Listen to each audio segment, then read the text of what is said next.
Sorry, I just got hooked into World Anvil, and I'm just trying to do the opening setup here. Yes, I'm not necessarily going to post everything here, but I just want to set it up and see it. I just want to look at it. Yeah, I definitely think that's a neat website. That is super duper cool. So let's go ahead and bookmark that, and I'm good to go. All right, cool.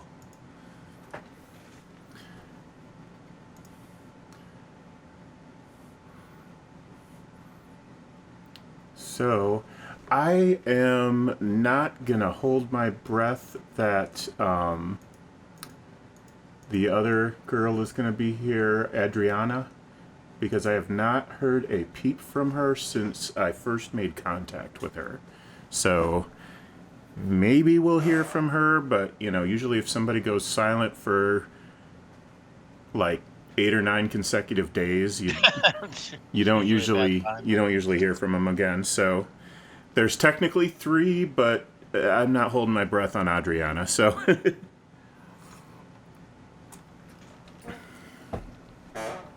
what I'm going to do is I'm going to share my screen, and you need to I think you need to click, I don't know, something like accept screen share, or I don't know, whatever it is it says.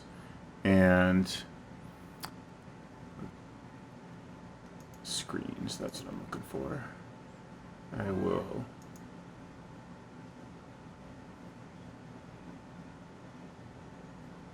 Hold on, I think I heard my wife call. Maybe. Cats do an unbelievable little girl impression. Like, you would not. It's uncanny. Okay, no, I think that was the cats. Okay. So, I should have a screen shared that's showing Monday Night Madness. And we can jump in. And it's nice to meet you guys. We're going to just do intros and character generation, and we'll talk about what you might like to play and what your style is, or what style you might be interested in, or any kind of ideas you might have for the campaign, like plans, hopes, dreams. I'm going to review my house rules and a little bit about my world and campaign. And then we will get into accessibility and individual topics. And I actually already created and shared the adventure log, so that's in the chat and it's pinned. And then we'll finish off with damage. So my name is Thorin Teague, and pretty much everybody calls me Thor. I was named after Thorin Oakenshield of The Hobbit. He was dead before Lord of the Rings started. So that's where my name comes from. I've been DMing for 30 years. I'm 6'4" and named after a dwarf. On the day that we discussed irony in my narrative class, I raised my hand and said, I'm 6'4" and named after a dwarf. Can I be excused? Honestly, when I read your name, I thought it was referencing The Hobbit and the Caribbean. Yeah, Thorin Oakenshield was the dwarf king who was leading the broken dwarf army trying to reclaim their riches, and they ended up being one of the 5 armies that fought, blah, blah, blah. And so that's me. I started DMing, or GMing, I guess, with Palladium. And the very first game I ever ran was Teenage Mutant Ninja Turtles. And then not too long after, Heroes Unlimited. I am also an artist and professor of animation and art history, father and husband. So that's me in a nutshell. So I'd love to get to know you guys a little bit. So if you want to share some basic stats of what your name is, who or how you prefer to be addressed. You know, if you don't want to give me your real name, I don't. It's fine. And how you want to play and what you have in mind for the campaign. So, go ahead, jump right in. Ethan, you want to go first? Sure, I will. I will say though, 80K, your volume on my end is a little low. I don't know if that is from you or me. Alright, say on my end you're super loud, so is that any better? Well, I changed my name in here. My name is Ethan. College student up in Indiana. Will be my first campaign. Put a lot of work into understanding how the game works and all that beforehand. Just with COVID and stuff, didn't get into anything prior to this. Oh, yeah. Games Stores offered me a spot a couple weeks ago, right after I accepted this. Except they put it on a day that I can't show up.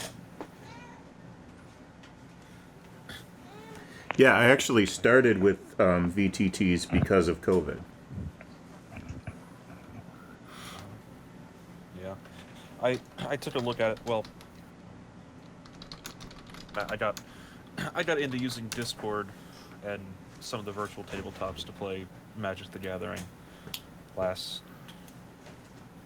fall. Got quarantined from a class and was stuck in my... What you can see behind me is the entirety of my room. So doing something was a little bit easier than being stuck in here in quarantine for 2 weeks. But I've played Magic the Gathering for going on 4 years now. So anything that can be compared, and a big MMO RPG, Star Wars: The Old Republic player prior to that. So anything that can be compared to those two systems, I kind of get the hang of. Eventually. Cool.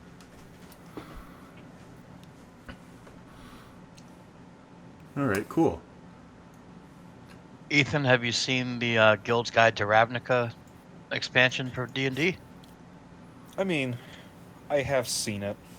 I have not bought the book, cracked it open, standing in a shop just to take a glance at it, because I don't need to buy something else that I won't be able to use. Fair enough. I bought the alternate version of Ride the Frost Maiden because I found it for retail price. Using it for a long time, but looks nice on the shelf. Cool, yeah. 80K, how about you? Yep, so my name is Jason. I live in South Carolina. I've been playing D&D since about 1993. Started DMing probably in 1996, 7, somewhere around there. And like you, Thor, I've got a world that I've been building ever since then as well. Up until I moved to South Carolina, because I was in Virginia before that. I had a group of guys that I played with every week for about 5 years. Give or take a couple of weeks off here and there, obviously, but that was great. We did the Roll 20 thing right after I moved down here, and we played for another few months doing that. But then they're all in different stages of their lives and have young kids, so they're unable to continue. I do have 3 kids, but mine are 21, 18, and 13, so Oh, yeah. a little bit older. And then a 2-year-old granddaughter who unfortunately lives all the way up in Massachusetts. So that kind of sucks. As far as play style, I definitely prefer role playing to dice rolling. I think dice are great to help make a decision, but I like to actually role play stuff. Yes, I will probably have a voice when we actually play, at least up until my throat gets raw and I can't speak like that anymore. Cool. And then I don't really have a preferred meta role. But the only thing I don't play and never have and probably never will is a bard. I Okay. just honestly never really cared for the class. And psionics, I don't even allow them in my games because I freaking despise the hell out of them. Okay. I don't care if somebody else does. I just don't want to. Uh, Druids are my all-time favorite, but in all honesty, since second edition, I haven't cared as much for the Druid. I think they were just really cool back then. So I haven't played. I've only played 1 and 5e. And I tend to find myself playing Wizards a lot. So I'm really going to try to break that cycle in this game as well, and not play a Wizard. So Awesome. um, yeah. What as far as hopes and plans and dreams? Oh, I'm a corporate trainer for analytics. So I teach people how to do SQL and how to make Tableau and SSRS reports and all that good stuff for a Oh mortgage yeah. company. So Yeah, um, I have a grasp on that kind of stuff, but I don't. If I never see another line of code as long as I live, I won't lose any sleep over it. oh, well, it's kind of nice because my job is the perfect combination of tech and people because I love technology, but I really love people, Hmm. and that's very rare in the computer field. Yeah, a lot of people really love technology, but aren't too thrilled with Yeah. other people. Yep. So I love both, and I stumbled on this job just over a year ago, and it's been, I mean, pandemic notwithstanding, it's been pretty much the ideal job. So, then yeah, as far as plans, hopes, dreams, I have no idea what to expect coming into this. I mean, I've read your booklet, your book, whatever that is, the Google Doc, um, and like I have some thoughts, but as you saw from all the different character ideas I kept sending you, I have more thoughts than I have playtime. Yeah, I loved those. Those were so cool looking. Yeah, Hero Forge is awesome. I love Hero Forge. Um, Yeah, another one of my players like made their avatar with Hero Forge for their character. yeah, I thought, that's what I did for my token. That's what I am in Roll20. yeah, it works. It works really well. You can just do a screen grab and Yep. put a little border around it.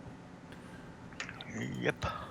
Cool. So, yeah, the play style. I don't know, Ethan, if you have anything in mind for preferred play style, but my goal is always to let the group grow organically into its own play style, and I have hopefully the ability to accommodate that. So, and I haven't met a group yet where I haven't been able to do that. So, I have basically some different groups. Like I've had some combat heavy number crunchers, and I've had some like more laid back kind of,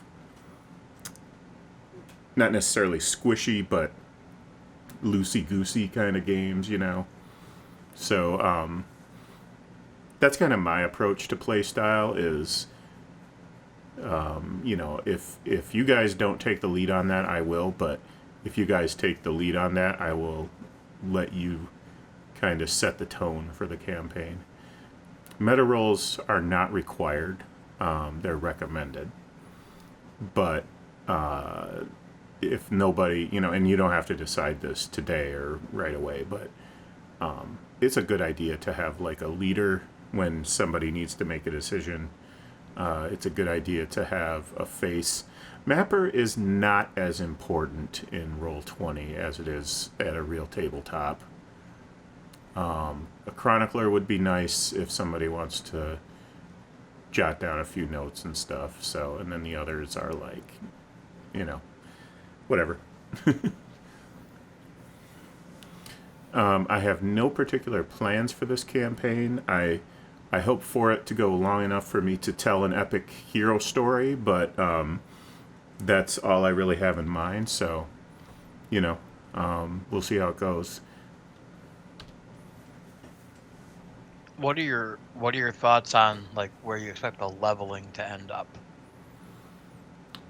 Just depends on how long we play. So, I mean, I find that my 5e groups usually gain a level roughly every 3 sessions, 2.5, 3 sessions, somewhere in that ballpark. And that's been a pretty good, that's been a working pace that everybody pretty much enjoys. With back in second edition, it was like I played mostly by the book in second edition with periodic story rewards, and oh my gosh, once you got like to a certain level, it was so long to level. Like I remember between like level 12 and 16, there were so many sessions. Well, because you have millions of XP. I remember like trying to get my druid to 14 so he could become an arch druid, and it was so long, just so If you're long. playing by the book, but I'm a little more liberal with like giving out like story awards now, and fifth edition is designed to be lockstep, everybody on the same level at the same time. So what I do with fifth edition is I track your experience and then just tell you when to level. So to you guys, it's gonna just look like milestone leveling more or less. And so, like I said, hopefully, we'll see where it goes. So I already rolled the abilities, and we should go ahead and generate characters, and I can talk about some of my stuff that I add to your character that you can use if you want it. These are just like writing prompts, with one exception being social class. The other 4 have no mechanical effect on the game at all. Social class does affect your starting wealth, and that one is don't roll on that table if you're not going to use it, because I'll hold you to it. The other 4 are completely optional. And then we'll talk about how the party met and stuff like that. So let me unshare my screen, and we'll go over to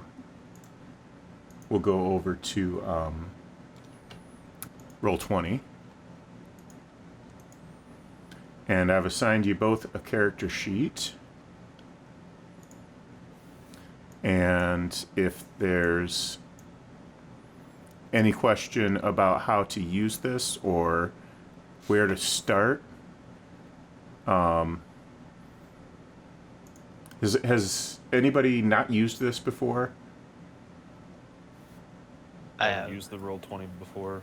I figured out how to get into it though and find the sheet. Okay. It gives you one prompt to use the plug-in, and it builds the sheet, and that does not pop back up. You click out of it. Okay. Let me actually share my screen again so I can walk through this. And if that prompt went away for you, I can just give you a new character sheet. But so let's say this is my character. What I'm going to do is click on the character sheet tab. Is everybody able to see my screen? Mm-hmm. Okay. So here's the character sheet tab, and what you want to do is use the character mancer. And this will create your character step by step in a pretty straightforward way.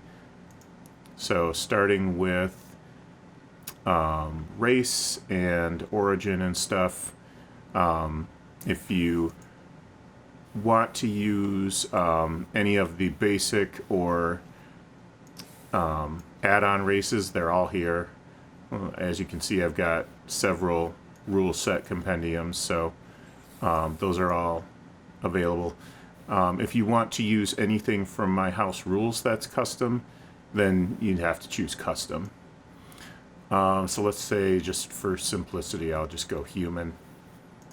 Good old human. And we're going to choose alignment. And it'll give you your size and speed. You can choose your proficiencies here and your languages that you speak, but it's kind of stupid because in your background it's going to give you other proficiencies, and it seems like half the time when I choose these it ends up telling me I already had that. So just click on this and figure you might be changing it before you finish. So I'll just do a standard human. And in 5th edition, a standard human is +1 to all abilities. The classes are probably all pretty recognizable if you've played D&D before. If you haven't, like some of the more straightforward ones are like Fighter, Barbarian, Rogue. Those are pretty easy to play. Sorcerer might be a good choice because it's a spellcaster, but you don't get a crazy amount of spells. So if you've had experience with D&D before, these all, at least mostly, probably look familiar. You might not have seen Artificer before 5th edition. That's kind of an inventor / wizard. So it's kind of a cross between an engineer and a wizard. Sorcerer is a wizard that gets the spells from, not from a spell book, but from a bloodline. Warlock is not available to good characters in my campaign, or neutral. You have to be evil to be a warlock because you get your spells from devouring other people's souls. So, and for some reason in 5th edition, it's you can do that and be a good character, and I don't get that. So, and make a blood pact with a demon, but you're lawful good somehow. I don't know how that works.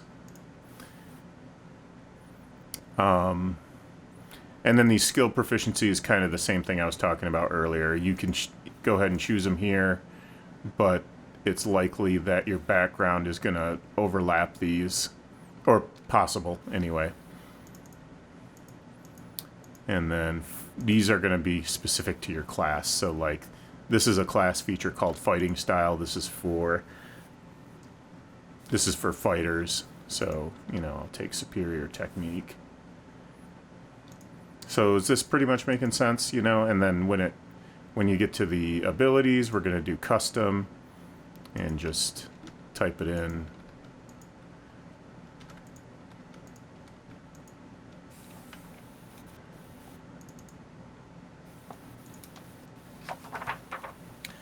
I will need, well, when you're finished with your example, I think to get back to that, I'll have to redo the sheet kind of thing.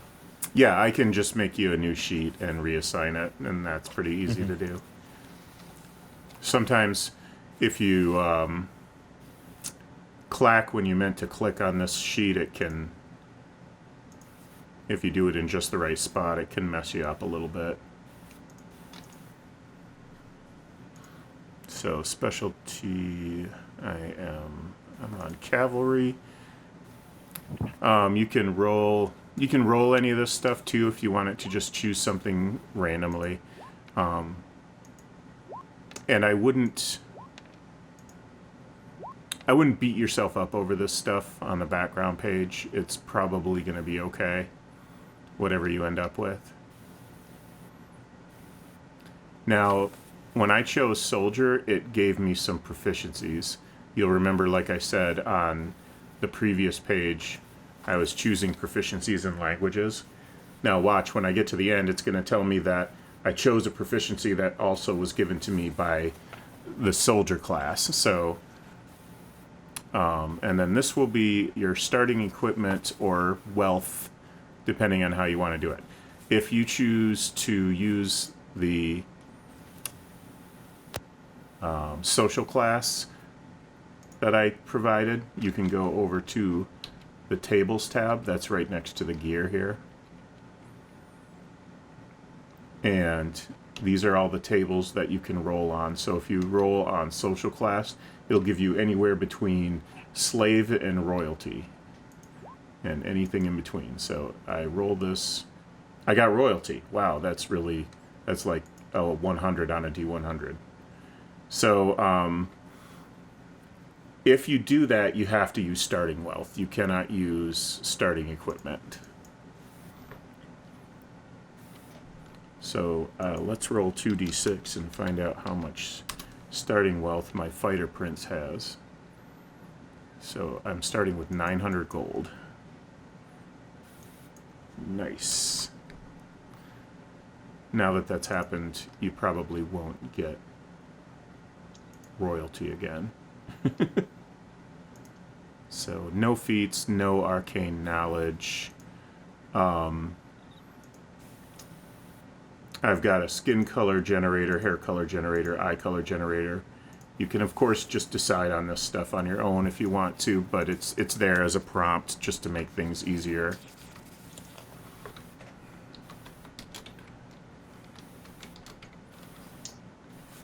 So eyes, green, hair, light red head. Skin is tropical tan.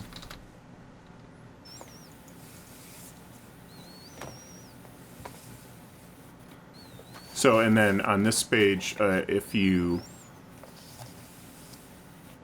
have anything that conflicts, it'll bring it to your attention on this page, and then you can go back and change that stuff. And when you've got it all, you click Apply Changes, and boom, it makes your character sheet. Now you can see I don't have any equipment because I did not use starting equipment. I just started with 900 gold, so I would have to go through and buy all my starting equipment. So, so Ethan, you said you want a new character sheet, right? Yeah. So let me delete that, and I will add a new.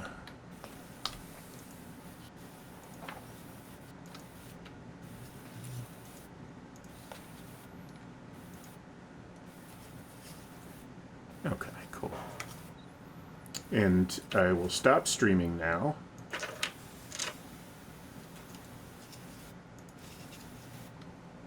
And you guys can go for it on your characters.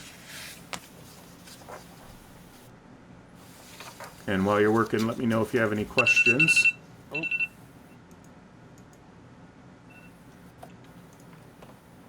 one of my things.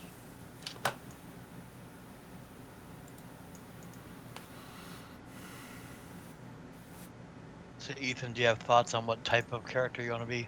Not necessarily like the details, just Race and class kind of thing?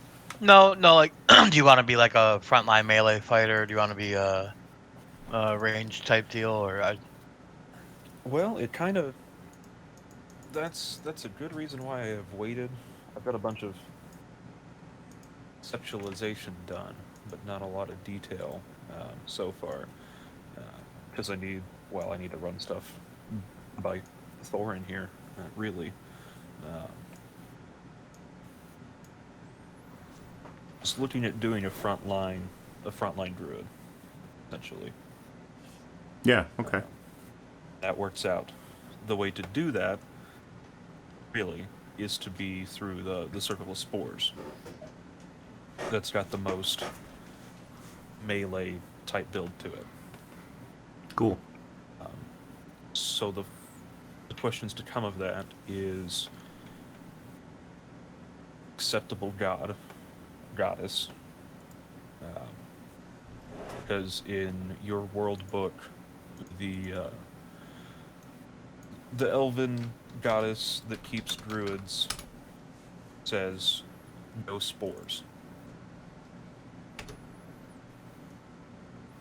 You're talking about Elishan? I believe so.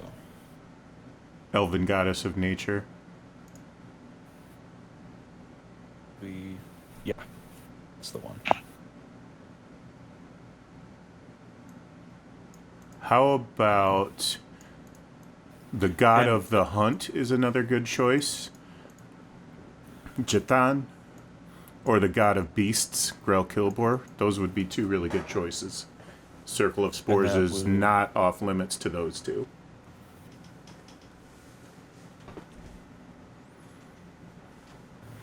Beasts. Those in the elven or those in the general pantheon? General. So keep going down. To the human in general, because I scrolled through them all after I briefly asked you. Why is the other one who I was just looking at, Lashan, unavailable. The Druids of Spores. You know what? I don't entirely remember, but I had a reason for it. I believe that. Because I wanted. It doesn't really fit with her her portfolio. She would not be pro decay or pro undead or anything like that. Yeah, and that's why I wanted to talk and work it out, because my general idea is that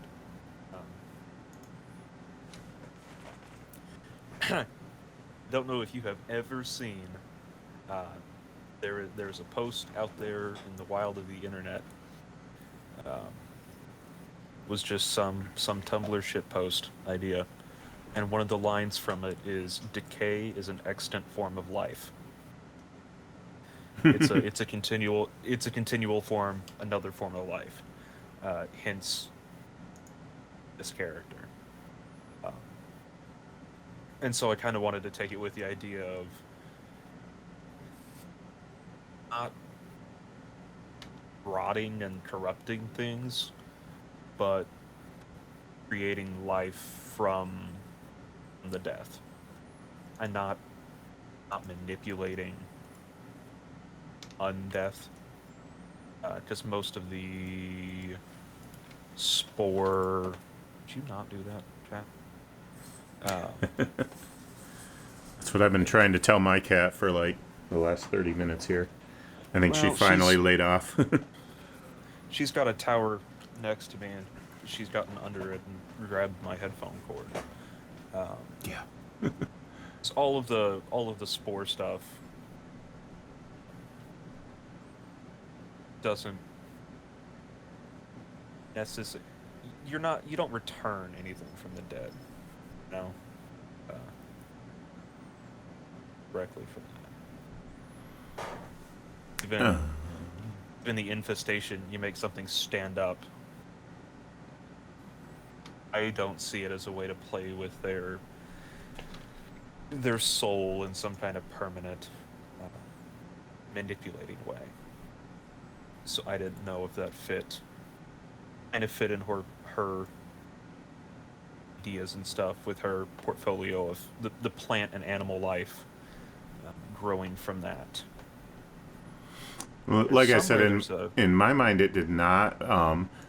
But also, like I said, Jithan or Grell Kilbor would both be very good choices, and they would not have that restriction. Jithan being the god of the hunt, his portfolio, hunter and hunting, tracking, keen senses, awareness, sustenance, natural substances such as ointments, salves, poisons, antidotes, etc. Patron of the hunter, provider of foods and furs, and a priest of Jithan gets quite a couple of benefits for, like, supernatural benefits for following Jithan. And then Grell Kilbor is the god of beasts, and he is representative of beasts, feral savagery, monsters, rending fangs and talons. And he is a god of the beastlands.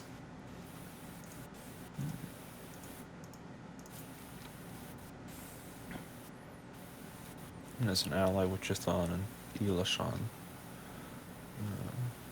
Yep, and that is an entry that's a little bit incomplete, as you can see. If you choose him, I will finish that up and make sure that's ready to be played by the time we're underway.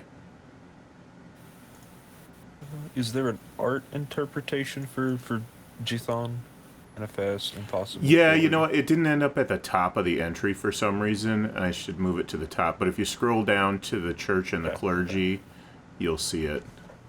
Oh, he's got the Heliod.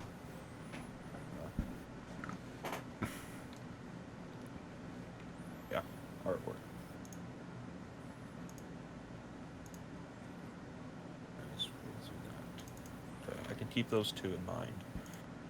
Yep, and there's lots of other valid choices too. You could take it kind of an unexpected direction if you wanted to as well. I mean, there's nothing wrong with that, and just pick someone that you wouldn't normally expect. If you just want to pick a god to worship and not really worry about being their actual clergy, you can just forego all that stuff and just be a generic druid, more or less. I figured. Was also looking for a background. As you That's what I work was through throwing your character sheet on Roll20, it'll let you roll a background, and it'll give you maybe not everything you want, but it'll kind of give you a prompt to start with, and those tables as well, like quirks and social status, will help. What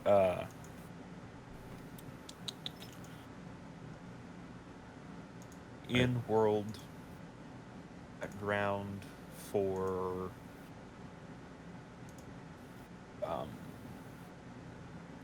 naturalistic? I don't know if that's what I'm looking for elves that could, say, produce a druid by punishment.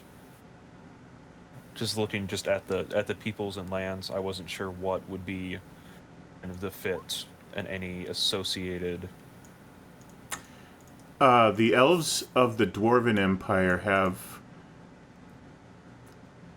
somewhat, the keyword is somewhat, of a self-deprecating streak. So that could be a possibility. And then there's some wild savage lands throughout the planet, just areas of wilderness and stuff like that, frontiers that are not tamed. Okay.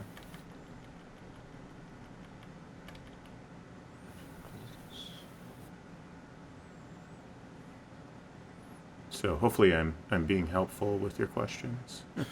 Oh no, yeah, absolutely. Just in between. No. Got to provide you the information to build a story out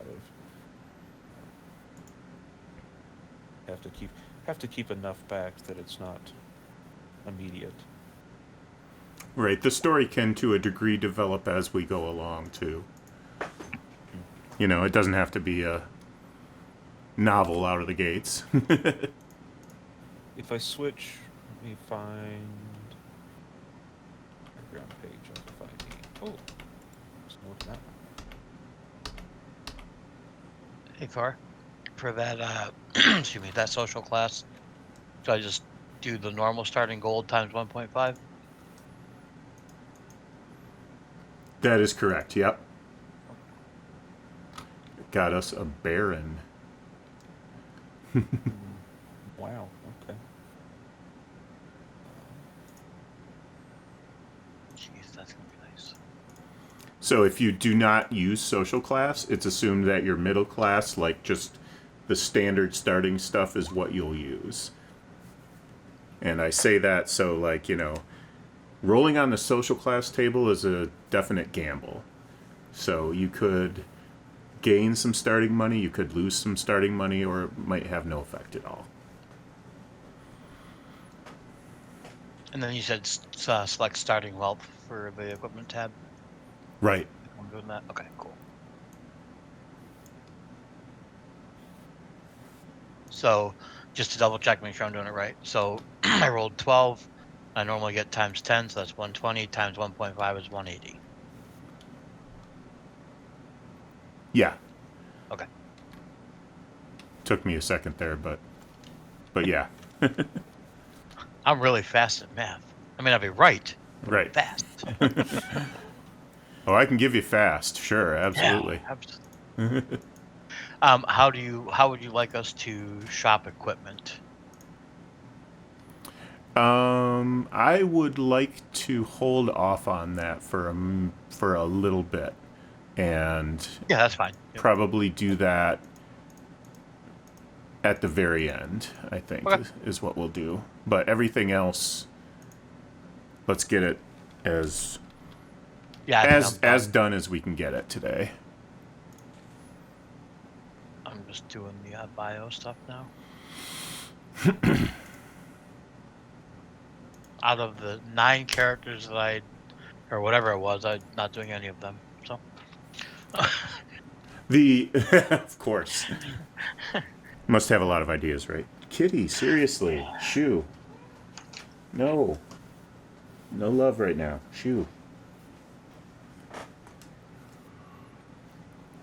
What you can do, like I said, those tables will provide you with some prompts. The social class does affect your wealth, but the others don't affect anything. So you can, accept your story. So you can go through and roll those. There's nowhere on the character sheet to actually put that information, but if you go to the center tab that says bio, there's several little boxes that have like just all they are is they're just little text boxes. You can type whatever you want into them. So I see nothing in your in your Bible about tabaxi.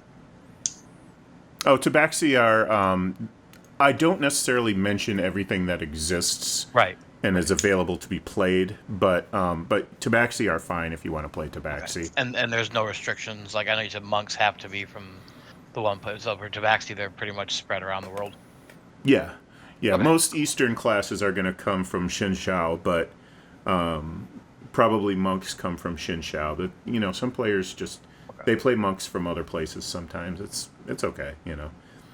I'm just talking about like when I say those things, that's like the trend, like the overall population. Outliers are fine. PCs usually are outliers. So. Gotcha. Okay.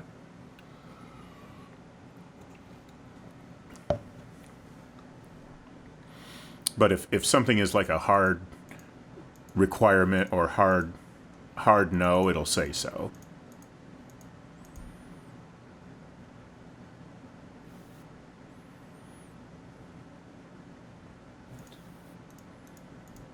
There's a lot of stuff for done.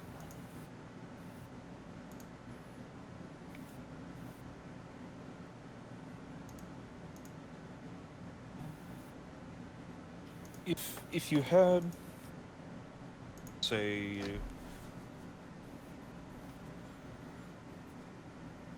down for Grell Tabor, what do you think it would be?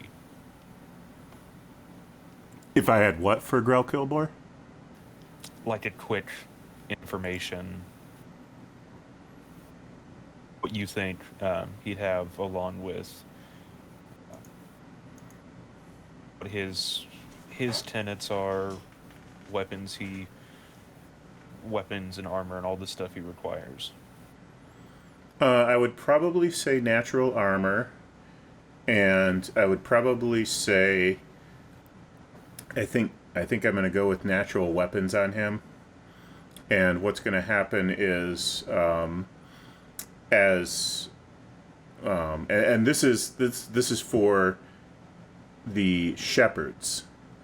So if you're a follower, you're just a regular druid. But if you want to be like a shepherd of Grell Kilbor, it's going to be natural armor and weapons, and you're going to get some improved natural weapons as you go on, and some powers that either come from beasts or powers over beasts, or both. And you're going to get maybe some enhancements to your shape-shifting. So something a little tankier.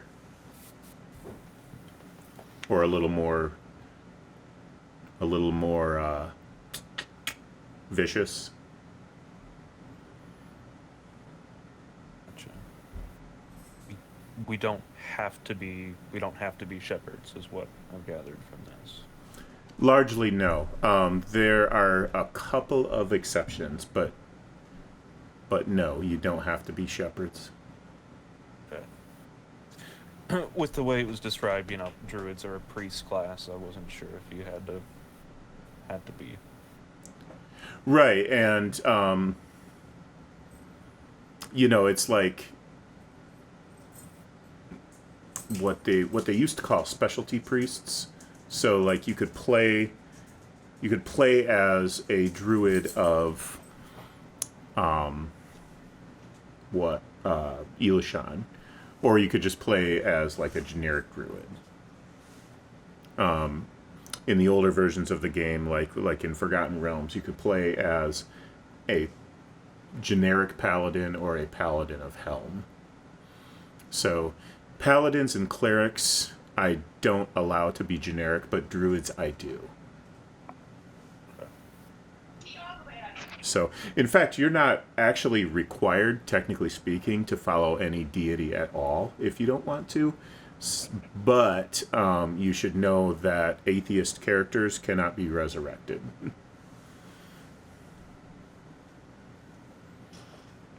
So don't die. My campaigns seem to be pretty survivable, so I haven't had... I've only had one TPK, and that was in the early 90s, and I've only killed a couple of characters since then, so...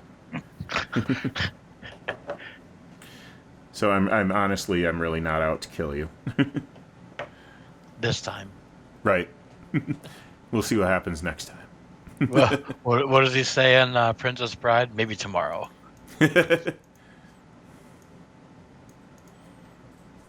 Never go in on a Sicilian when death is on the line. Now so looking at Jathan again, going back and forth and back and forth. So if you are, this is written that if you are a cleric, druid, or ranger, shepherd, or a hunt master. Yep.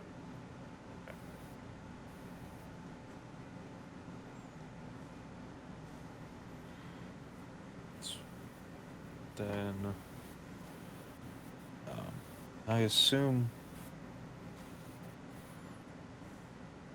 do you have a full list of like all the extra skills and stuff somewhere? This is everything that pretty much there is in the world book. Okay. And if it's not there, there's parts that I haven't written yet, so Gotcha. like Grell Kilbor is pretty much still a sketch. So, but like I said, if you choose anything that is like that, I will have it written up by the time we're playing next week. Very cool.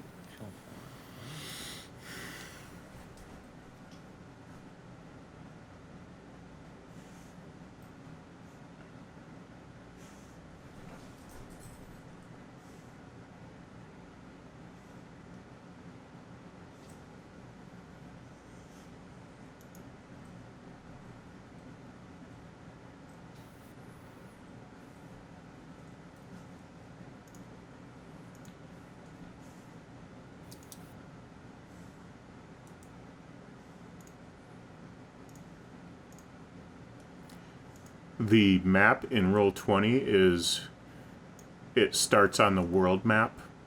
If you're not zoomed way out, you probably can't see much of anything. If you zoom out to 10%, you'll see most of the world map.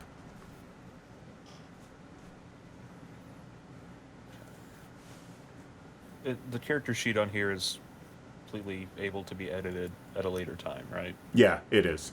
Okay. As long as it's templated that. It's like I'm just gonna skip stuff that I don't have an answer for. Go away.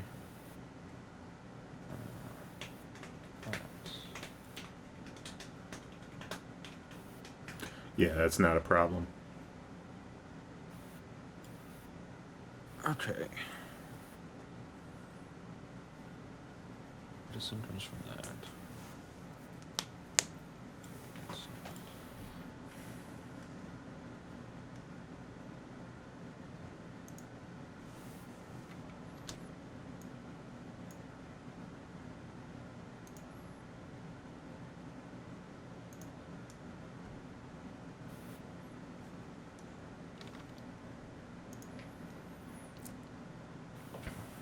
Did everybody find those rollable tables?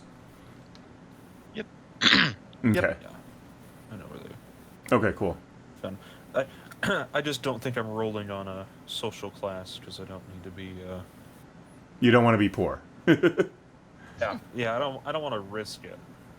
Right, right. Honestly, I don't even know if that fits a druid, to be frank.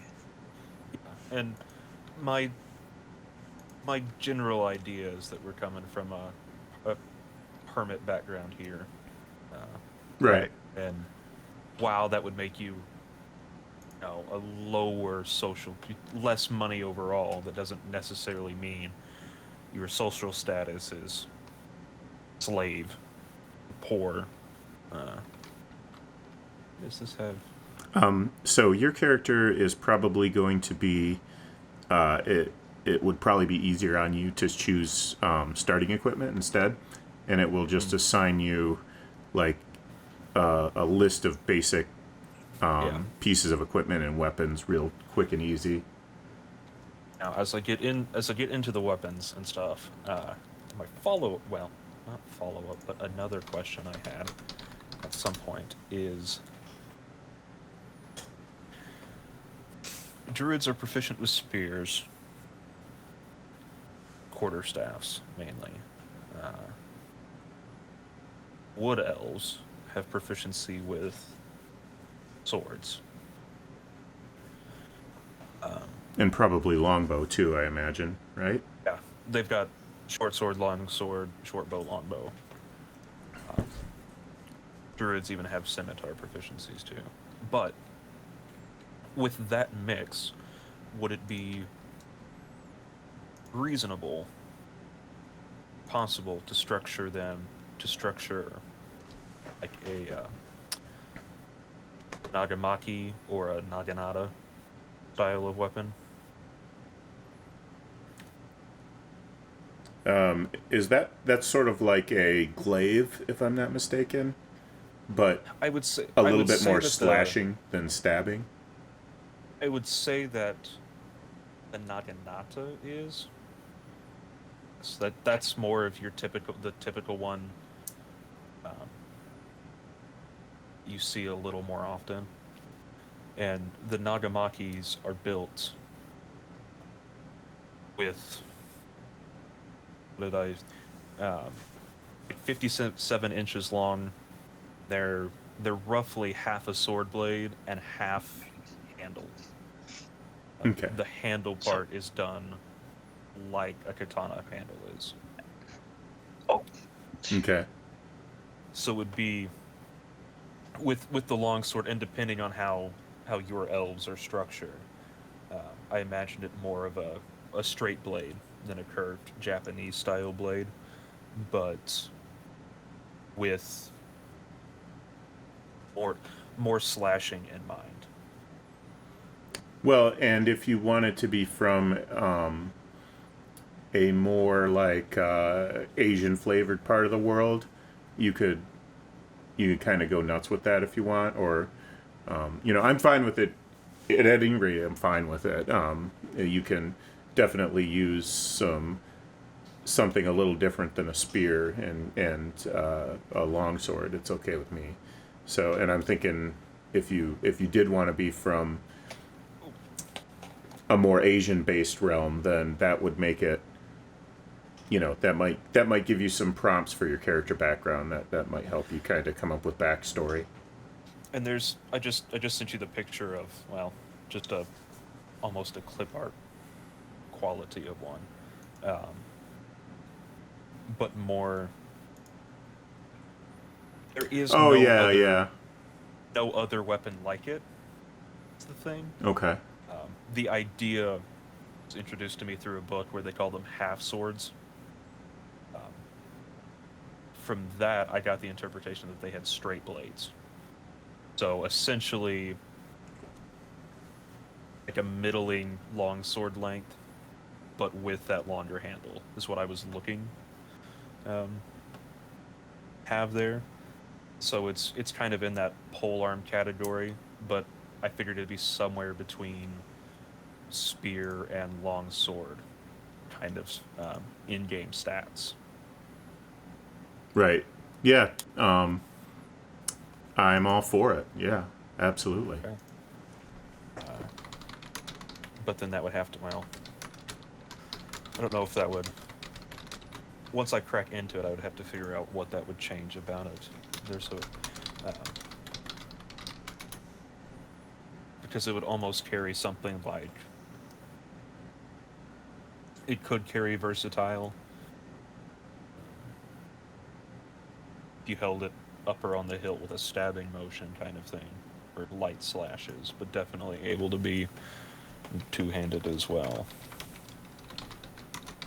So somewhere between a, well, if it's versatile, it's a spears are D6 or D8. Longsword versatile would be a I think spears are D8. probably versatile. Well, I've got the book in front of me. I can just look.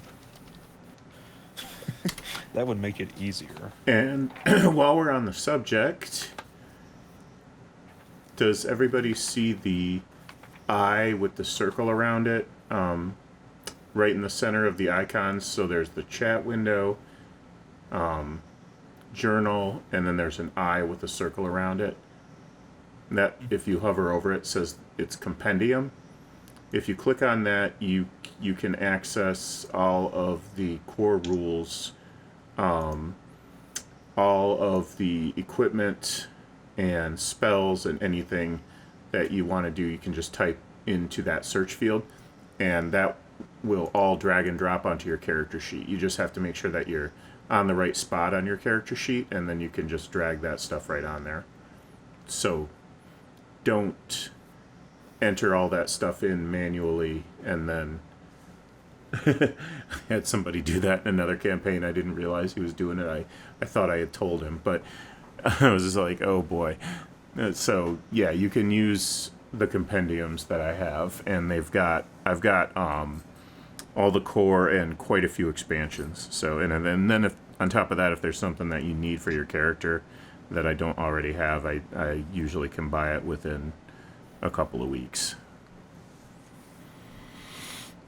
So just something to be aware of. Keep that eye icon, the compendium icon, in mind.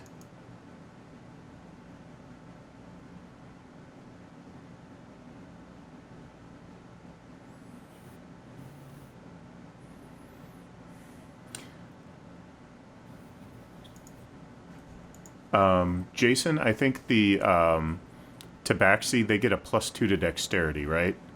Correct. And that's everything? +1 to charisma. +1 to charisma. Okay, thanks. So if you see your character sheet change, it's because I'm clicking on it and might be typing something or doing something. Yep. What, there was a calculation somewhere for how intelligence plays into spell casting known spells. It was here somewhere. Yeah, the Intelligence, memorizing, and plus intelligence modifier. Yeah. Per level. Yeah, So with the, what does that mean? The per level part. you can have. Let me make sure I get this right. I did a slight change to it recently. Bear with me one sec. No problem.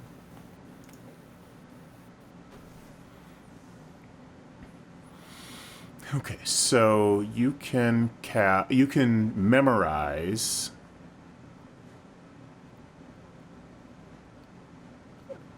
the amount of slots you would normally have available for that spell level. There will be a table under the Druid class with among your other features that will show you that table, like which spells you can cast at which level. So you get that number plus your intelligence bonus plus your proficiency bonus, which is going to be 1 at level 1.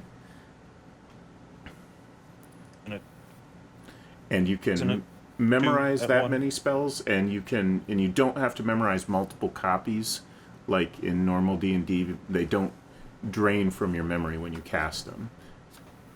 So you memorize Magic Missile once, and you could cast all of your spell slots of Magic Missile if you want to.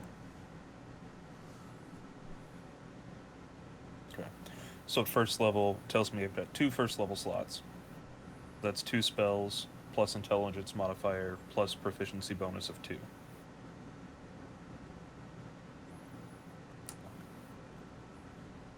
So it wouldn't be... Okay. Do you have your intelligence set already?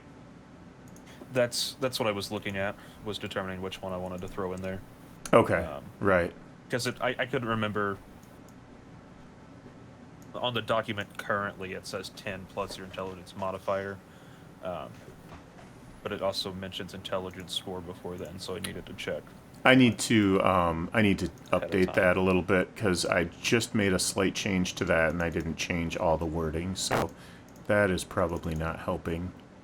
That's probably coming off pretty confusing. I had to decide between a 14 and a 15 in intelligence, so it wasn't overly complicated. Yeah, that won't change your bonus, so they're both the same bonus. I just needed to make sure. Yeah, but it does put you one step closer to 16 if you choose 15. So, okay, cool. So let's see here.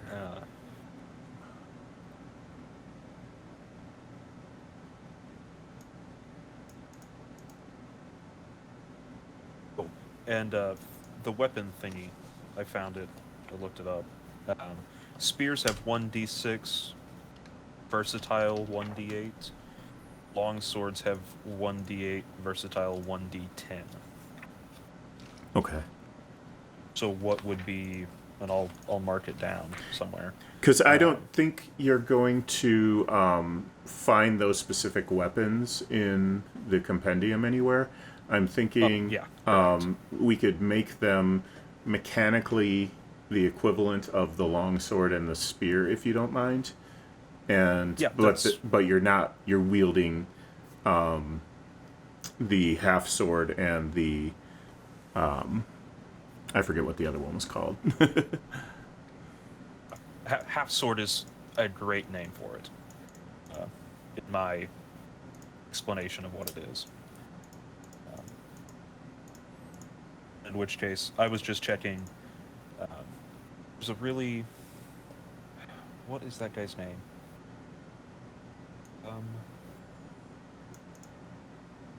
Kibbles. Kibbles Tasty. Makes a... He's a homebrew guy. He's got classes, but he has a crafting system. Oh, I think... I wonder if that's the one I have. I have this crafting document for 5e that's really good. I wonder if that's Kibbles. Let me look at it and look it up. And it...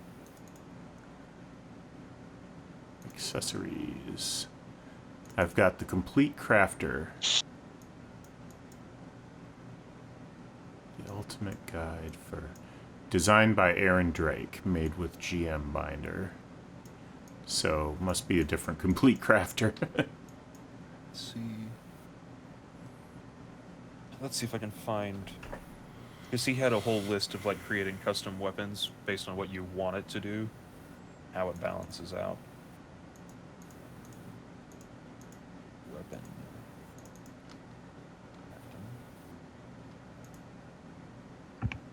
Blacksmithing. Oh, okay. It's the early... It's got fancy versions for Patreon and stuff. Let me... Just an assumption of what he would do for it. I think most spellcasters get 2 first-level spells at first level by default, if not all of them. Is that right? I think that's right. That's what I've got for Druid, at least. Yeah, okay. Let's check on Sorcerer. Okay, custom weapon guide. Martial is plus D2. Versatile. Doesn't matter. reach is a minus D2. Spears don't have reach? They should have a 5-foot reach, I think. I'm pretty sure. Yeah. Okay. That works. Longsword wouldn't have reach.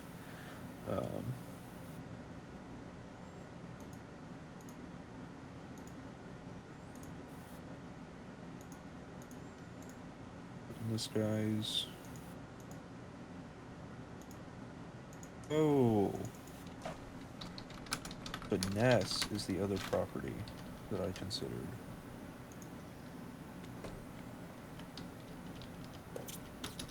Huh.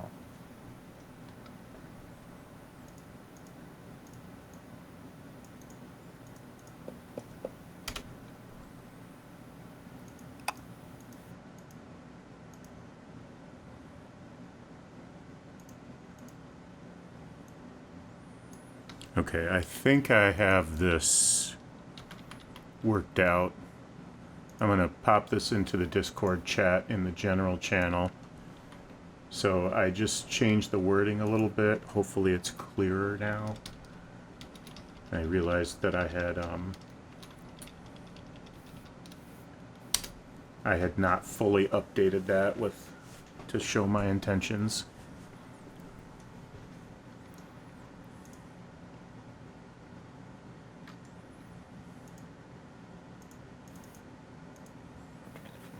Intelligence. So it's slots as normal, plus intelligence modifier, plus proficiency bonus. So your proficiency bonus is 1 at level 1. Your intelligence modifier, I'm not sure what that is. Plus Yeah, it just changes the spells known thingamajig and preparing spells, because that's weird. Yeah, I'm using memorizing as a synonym for preparing. But with the advantage of you don't have to keep track of what you prepared Yeah, each morning. not as much. It's a little bit more versatility for the caster, and a little bit more. You don't get any extra spells, but you can make more. You get more to choose from when you cast what you can cast. Like I went through. I finished a Critical Role episode yesterday. Where 2 different times there was I didn't prepare that this morning because I didn't think we'd be in this situation. Right. And, ooh, hurts. So what this tells me, with the example weapon that I sent you a photo of, would you say that is a weapon that will require strength, or can it have the finesse property? Finesse gives it dex modifier, right?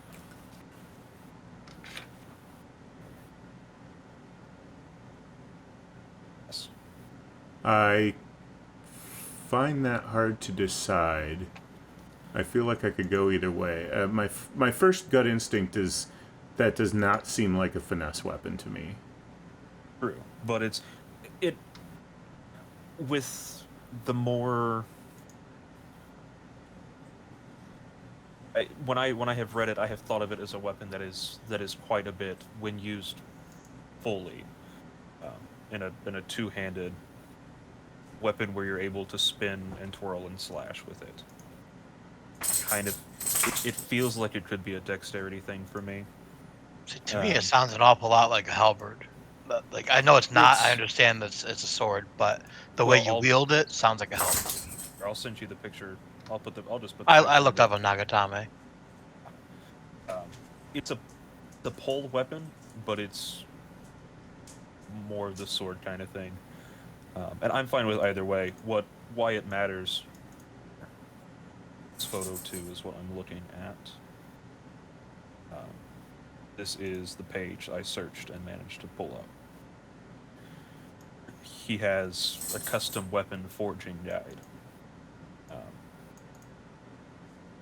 Breaks the system down into how they have determined what you're rolling, basically. You take a d6, then I'd say, hey, this is a longsword and a spear. It's going to be martial. Then it becomes a d8. If it's versatile, it doesn't change. If it gets finesse, it takes away a d2, which would make it back to a d6 roll with the d8, the versatile move, which goes back to giving it the stat block of a spear with slash damage and the martial property. So following this guide, you would take the damage down to 1d6 and give it the finesse property, is that right? Yes, that is the end goal is martial and give it the plus d2. Versatile, since it's pole spearish weapon, which doesn't change. As long as it makes sense to be versatile, it's not going to change the modifier. And then minus d2 if it happens to be a finesse weapon, which brings the total to plus 2 and then minus 2. Okay, all right. You know, it sounds like it balances just fine either way, depending on, you know, I can't decide. I'm torn. I can see it both ways. I could see it being martial or finesse. So I'm going to say just decide the way you want it, and I'm fine with that. Since I have longsword proficiency, I figured it was a martial weapon anyway, with the finesse, if finesse works. Yeah, okay, I gotcha. Because with the opportunity to... Because if it doesn't have finesse, it's actually a longsword roll, but it has almost that awkwardness of the longer hilt. Yep.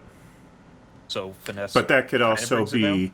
That could also kind of be the argument for why it should have finesse, is because the way it's used... takes more dexterity. Yeah. Field. Keeps So the damage down, doesn't give it reach. Yeah, I would just, you know, I'm fine with either way, with or without finesse. If that's whichever one you prefer, just use it that way. So, but you got to stick to one once you choose.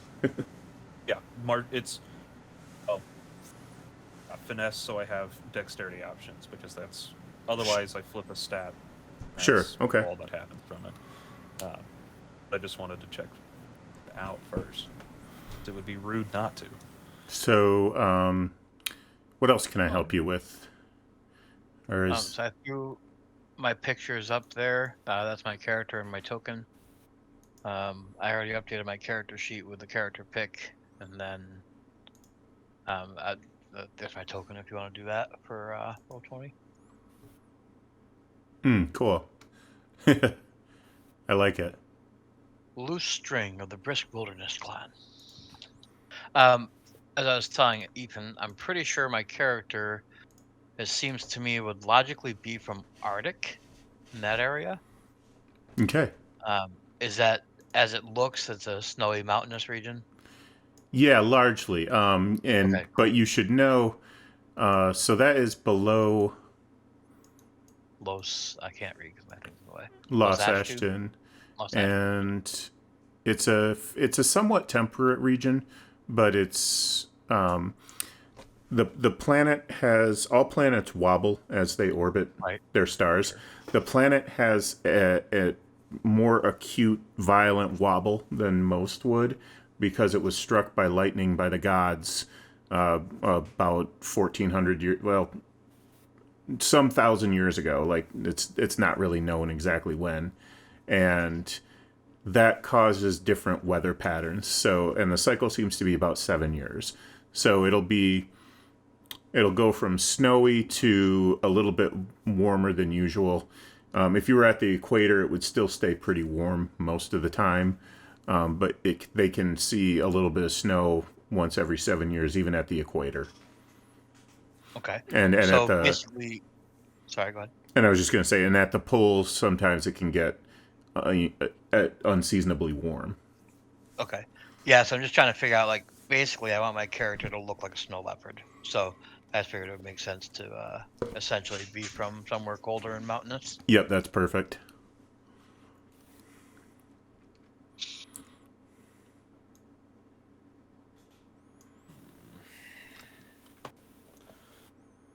Cantrips are the absolute worst thing to try and choose. What are? Cantrips. No, it's the higher level stuff that angers me because, like, I expect it to do more because I'm used to, like, the old days of second edition where spells were powerful because you didn't get them that often. Well, Like, look, druid stuff is a weird mix between like yes, utility, some Yep. offense, and it's like, well, I can have primal savagery. But so Why you're would also I have a weapon? you're going to be frontlining, right? So why do you want to waste your spells on, like, yeah, that's one of the issues I always have with playing Eldritch Knights. I tried that. And I was like, man, I just don't want to waste it on a damage dealing spell because I can hit harder with my greatsword. Yeah. You make what class did you make? Me, I ended up going with a rogue. I was going to keep it secret, but I thought we'd have more people since it's only two of us. I'll tell you, I went with a rogue to be something a little bit more utility. So he's a rogue entertainer. I mean, I can meta find that out from like one interaction. So there's Whoa. you're gonna stab someone and go, "Do I get sneak attack damage?" And, you know, Actually, that kinda tells you. I'm going to break your heart because I'm a pacifist. So Sometimes, in order to bring peace, you have to bring death. stab a few Yes. people. I have a stick, so I smack him on the nose. What was I'm that? a cat, by the way, you know. So There was a the John Cena character in new Suicide Squad. Those trailers. wait, what? Okay, guess I know I gotta look up on YouTube. No, his one of his lines. They're like, "I thought you were called the Peacemaker." He says something about I make peace. So that's a good pacifism.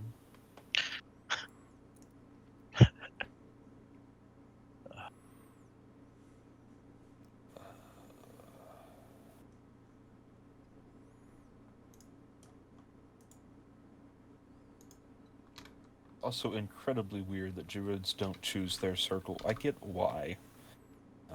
So listen, I don't like what 5e did to druids. I really don't. I severely wish that there was a good explanation for the metal restriction. I get the concept, There originally was. So I mean, originally but there's they just no weren't. printed reason. There was in second Yeah. edition. They weren't allowed to use metal because it contracted with nature. It was against natural order. Which and I have seen that's weird because metal is more naturally Not when it's been processed and melted down and then hammered. true. Right. But neither is leather. Yeah, at least you don't have to be stuck doing true neutral anymore. Oof. That was the old days.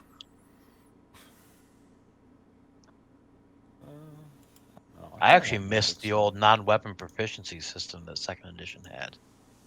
I don't know. I just always felt that gave a cool flavor to your characters. I sort of do and sort of don't. Some of them were just goofy. It was a really good system, but it needed some house ruling. Like there did not need to be a non-weapon proficiency for cooking, for example, or some of them like what they did later. Just bringing a bunch of those under one umbrella made a lot more sense. Yes. I mean, I could see the non-weapon proficiency cooking, if I remember right, it seems like it said that you had to have it to like cook anything. But, I was more like, no, I think everybody can kind of cook at a basically functional level.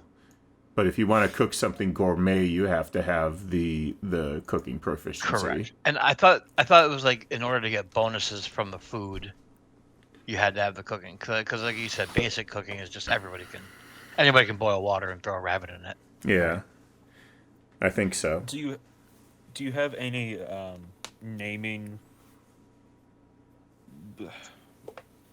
trends? I'm trying to find the word for that. Naming conventions. Oh, so if you want, Fantasy Name Generator is a website out there that is great for coming up with names.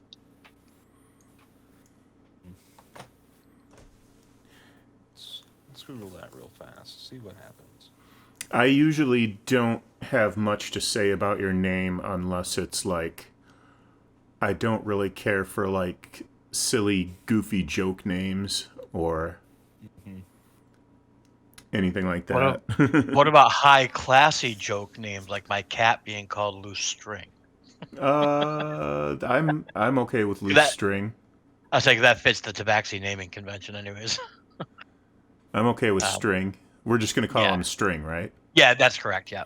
So his true name is Loose String of the Brisk Wilderness Clan. That is Tabaxi naming convention according to lore. What I've done a couple times just in the past is like if a player just chooses something just outrageously goofy, I'll just say, well, that's your nickname.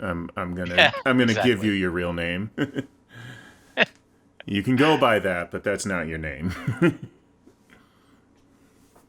I had a dwarf. His name was Crumb, but his full name was Crumbly Blue. Silly. Yeah, but everyone just called him Crumb. We did have a pirate named Cinnamon. None of that's really too bad. It's not like No, I don't allow too bad of stuff either. It's not like you had a barbarian named John Rambino.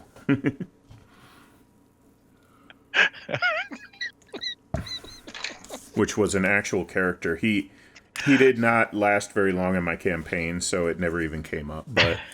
But I just looked at his name and I'm like, I don't think you're gonna work out. That's funny.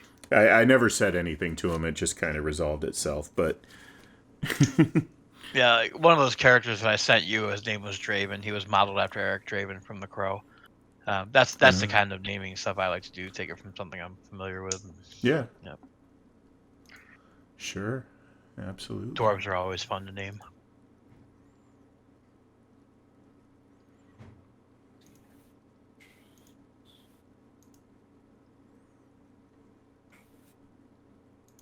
It's taking a lot of work.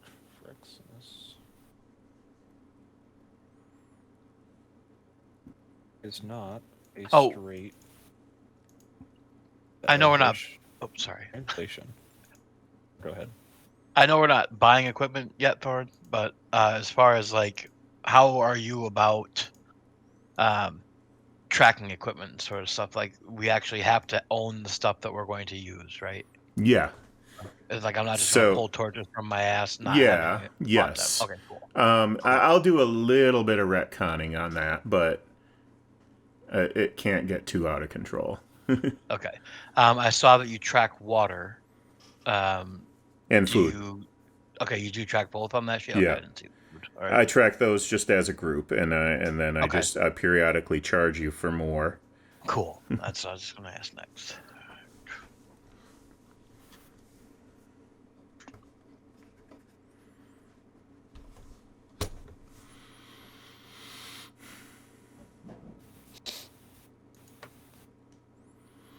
I think what I would like to do is, if you guys are ready at this point, is move into the next phase of today's presentation. If you guys are ready for that, then I'm going to share my screen. Is that cool? Yep. I just hit apply changes, so my character sheet should be coming up. Yep, For the it'll most have part. like a little building bar, and it'll kind of like Yeah. it'll take a few seconds, and then it'll pop up. I do not want. That shouldn't be there.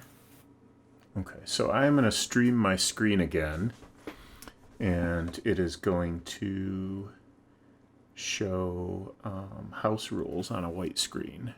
Is there a save button, or does that just stay on here? No, it just saves anyway. It's not Okay.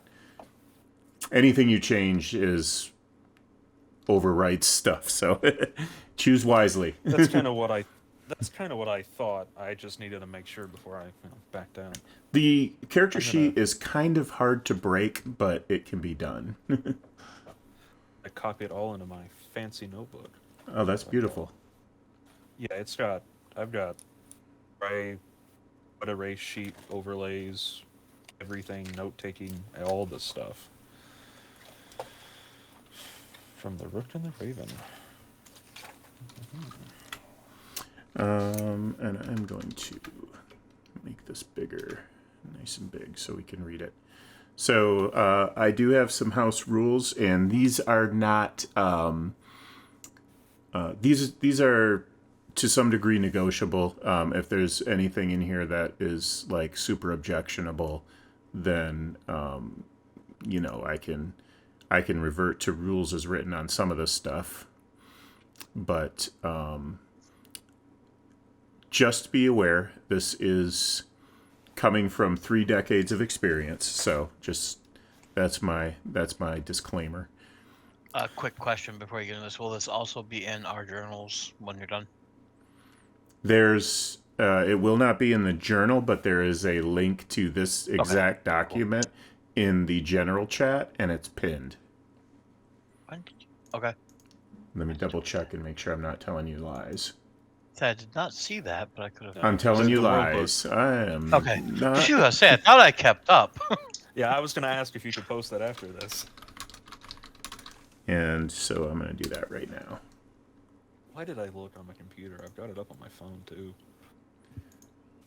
Okay, and that is pinned. So there we go. Okay, cool beans.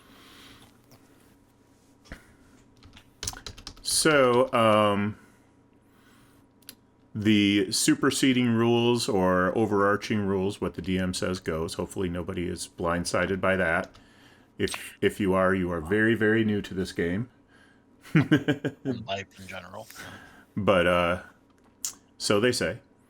And keep the golden rule in mind. Treat others as you wish to be treated. I will treat division and fractions as mathematically correct. Sometimes this is kind of a legacy rule, and you're going to see a few of these. There were previous editions that were like sometimes you round down, sometimes you round up, sometimes the high roll is favorable, sometimes the low roll is favorable and stuff. And I was like, so we're going to do whatever's mathematically correct when we're dividing and using fractions. That means 0.5 or higher is rounds up, and 0.49 or lower rounds down. And 0 damage always becomes 1.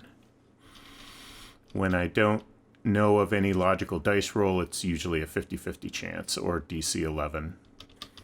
So does the rolling break the 5e, the standard 5e rule of anytime you take half, you round down? Yeah.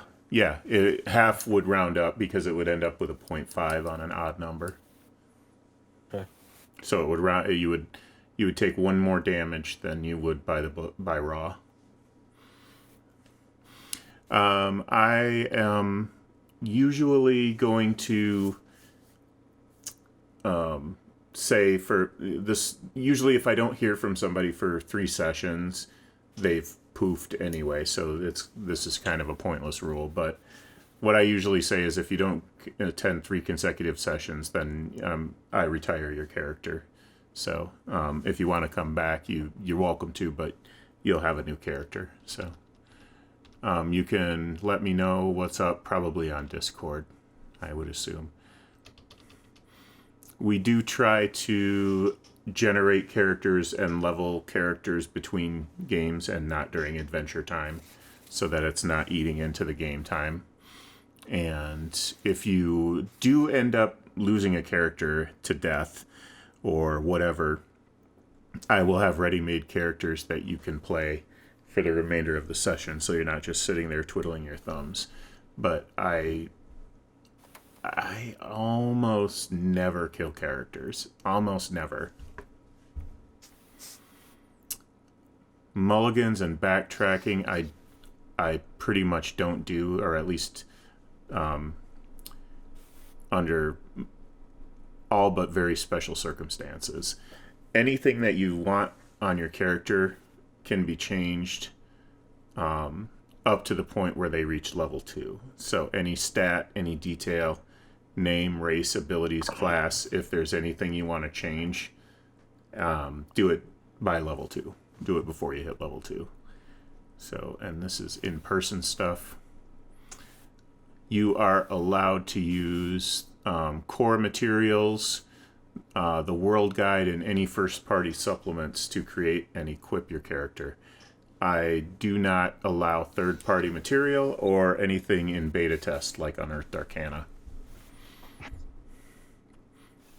And there's my little... Sorry, is that an Iron Man Yep. mask? There's something that looks pretty much like Iron Man. He's a little different, but... must be a Warforged. Yep. Warforged, Tiefling, like dwarf, Dragon halfling, Ball. elf. Kenku. Glorious. If you're using Beyond 20, if you want to use the Beyond 20 extension, you're welcome to, but I need you to also keep a Roll20 character if I need to look at anything on your character sheet, or if you're absent, I need to play your character as an NPC. So, have fun. It's mandatory. Wait, hang on a second, Thor. You said that these rules are up for negotiation. I don't like that rule. I don't think we. Yeah, I'm sorry. I don't think we should. Oh, I'm kidding. Okay. All right. Everybody have fun except Jason. Be miserable. But don't make anybody else that way. And here's another fun little picture to enjoy, meme, whatever. And then the old grandfather clause, the old complete list, or working list. This is not a complete list, it is a working list. It remains open, it is fluid and organic. Logistics and conduct, maybe the most important chapter of my house rules. D&D is cooperative. We are not playing a PvP game at my table. Okay?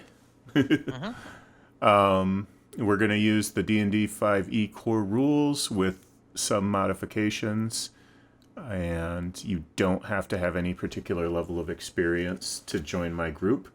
A lot of times experienced players will help each other, and I will help you as well. We can also spend some time out of game and go through some tutorials and stuff, or even just working on your character and stuff like that. That's perfectly fine. So let me know. I do recommend a generally compatible alignment, choice of alignment. Just ultimately, you're expected to work as a team, act as a team. So when you choose alignment, keep that in mind. I typically run a campaign geared towards a good or a neutral party. So if you both chose evil, we can do that too. So if you it's recommended, like I said before, choosing the meta roles like party leader, party face, and so on. That's just something that you can think about if you want to do that. This is just going to be music, so I can't really use any kind of lighting or scent change. This is not a PvP game. There is no lethal party infighting, no in-party theft or any kind of misconduct or assholery allowed. So subdual damage is usually okay. So if you really have to fight each other, then throw the gloves down and put them up. I do recommend, or encourage, I should say, that you are animated and in character, and try to speak in turn, and try to keep the out of character chatter to a minimum as much as possible. Be here to play the game, stay on the subject of the game. There are circumstances where, and they are arbitrated by me, but there are circumstances where a colorful, concise, well-designed description of character action can trump die rolls. And so if you've got something, the more descriptive you are, the more explicit you are, the better it will be, generally speaking. And if you have to be pulled away mid-game, then that's life. No big deal. I don't really need to read that. Standard operating procedures are just basically stuff like marching order, camp habits, night watches, hailing procedures when encountering NPCs, combat formations, stuff like that. Any kind of character quirks or habits can be declared as standard procedures. So I will just, if you declare a standard procedure, then, I'll just assume that it's in effect whenever the situation applies. If you don't declare anything, I will assume that you are doing whatever is most favorable. So, for example, if you don't declare that you're taking off your full plate armor when you go to sleep, you still are, because if you didn't, you would have exhaustion when you woke up in the morning. It's always better to be more explicit than assume I'm thinking what you're thinking. Digital resources, if you want to know about those, they're there. These, just so you know, this is how I came up with your ability scores. That's just FYI. Training ability scores is what we will do instead of ability score increases. I noted on Jason's sheet, I put the maximums in. On Ethan's sheet, I have not yet, but I will. You will not get an ability bump every 4 levels like normal, nor the ability bumps that come with feats. When you get those, it will instead increase the maximum possible ability score. Instead, you will train your abilities to raise their scores at any time you want while you are on downtime. A score may only be able to be trained up to the character's maximum possible, which will be determined by race and level, according to what you chose for those choices, as well as ability bumps and feats that you may have gained through leveling.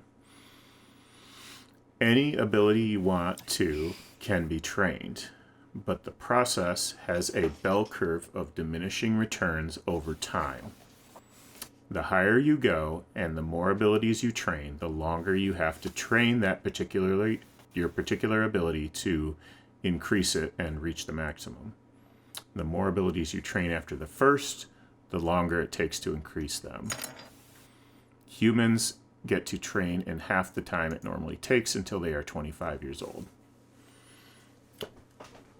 This is the basic ins and outs of training. Do train your most important ability first if you're going to. The most important ability is what used to be called prime requisite in the older editions, but it's basically just, I think it's listed under most classes, like the most important ability for a fighter is strength, and the most important ability for a rogue is dexterity, and the most important ability for a wizard is intelligence.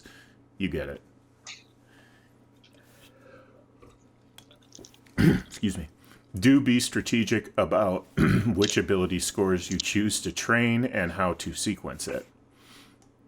Do stick to one ability at a time until you're completely done training that ability. Do be proactive about increasing your scores.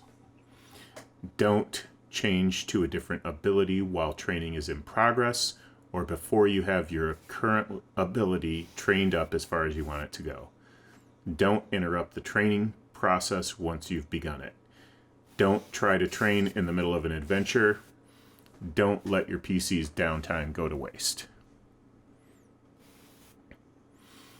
And this will give you, we don't need to go into the detail on this right now, but this shows how much you will increase your ability as you're training and how long it takes to get that increase. And as you go down the chart, from your most important ability, it gets longer and longer. And as you go down to training more and more abilities, it gets longer and longer. So that's the bell curve of diminishing returns that I was talking about. You need a trainer at a cost of 2 gold a day, maintaining a healthy diet and lifestyle throughout the process. You must maintain a comfortable or better lifestyle per D&D 5e lifestyle expenses rules. This costs a minimum of 2 gold a day for healthy food as well as comfortable room and board.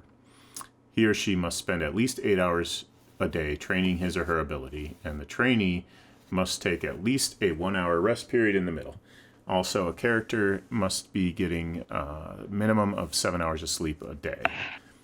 And the training will be a waste if you try to cut corners on that. So it's a cost total of 4 gold a day, and you basically can't be doing anything else. You can train one ability score, 1 or more whole points, and postpone any continued training for as long as you wish for whatever reason. So usually because you're starting an adventure or something like that, and then continue training that same ability later, and you will not be penalized for that. Question before you go on from training scores. So when you said that you can postpone it, so like if you're going to tell us we have a week of downtime, we could spend 3 of those training, 1 doing some crafting, trying to make some money, and then the rest training as well. As long as you put the pause right after you get the point increase. So, okay. So let's say you're training your first ability after the most important, and you've got, let's say, 4 weeks of downtime. So you can take that first 2 weeks of downtime and train, and then you can stop training that ability, wisdom, let's say. Do something else for the rest of your downtime, and then at a later adventure, you get a month of downtime. You can come right back and pick right back up where you left off. Okay, so now also another question then this brings up.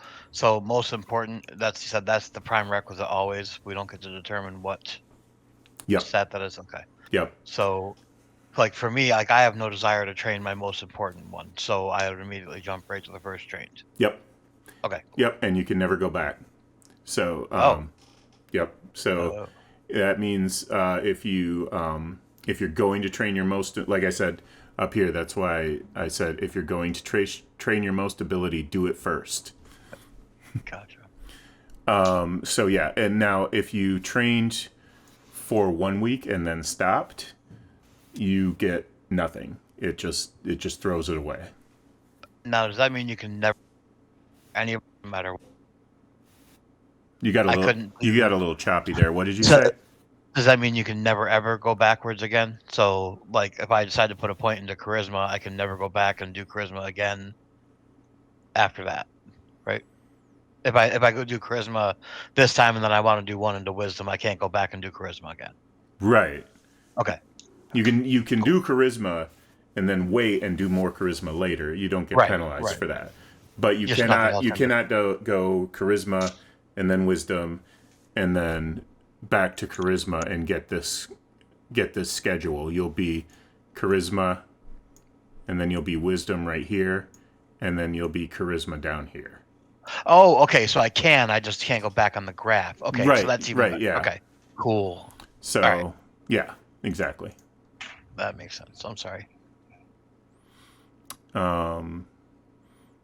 ability training, to train that ability, you're going to generally have the same cap as your race or level would normally allow, unless otherwise noted. You cannot train any ability with a magical enhancement bonus that you cannot choose to remove. In other words, you can never train your strength after using a manual of strength +1. But you could train your strength if you were to remove your girdle of giant strength. You can't put that girdle back on at any point during the training. So train your strength first, then read the manual. Right. Gotcha. Yep. We will do max hit points at first level. I think the character mancer does that anyway. After that, we roll. You can re-roll ones. If you get a 1, you can re-roll it. Short rest gets you 1 hit point per level on a short rest, and it works normally in all other ways. Long rests, you cannot benefit from more than 1 long interrupted rest in a 24-hour period. And you must have at least 1 hit point at the start of the rest to gain its benefits. A shorter rest period, such as an Elven Trance ability, does not change this. A character does not gain all hit points back from a long rest. A character gains the con bonus hit points per level per long rest as long as the above conditions are met. This is a given. On top of that, a character being administered with a medicine check will gain an additional hit die of hit points per level. For example, a 10th level fighter would recover 10d10 hit points, 6th level wizard gets 66, and so on. A character being administered medicine by a proficient character with a healer's kit will gain all their hit points back and may qualify to have any applicable poisons or diseases removed per rules as written. In all other ways, a long rest works normally.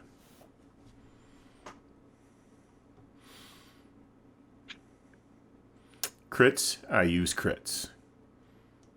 I've had players that are like super against crits, and if you're super against crits, I will turn them off. But I am typically using crits, critical hits, misses, saves, ability checks, skill checks. Yes, I know that's not rules as written. I use crits for skills. I use crits for ability checks and saving throws, as well as attacks, and all other miscellaneous rolls. The results and side effects of crits are usually arbitrated by me. It is typically a fairly minor consequence. The critical fails are almost always a round of being off balance, and you've got to pick yourself back up from prone the next round, and you lose the remainder of your actions from the point that you critically failed. And then, of course, critical hit is 2 dice worth of damage. Double the dice worth of damage. That's what I'm trying to say. The character sheet will usually roll... I'll have it set to roll damage and hit roll. And if it gets a critical, it will show you a critical damage roll. I don't do like self-damage or breaking weapons for critical misses.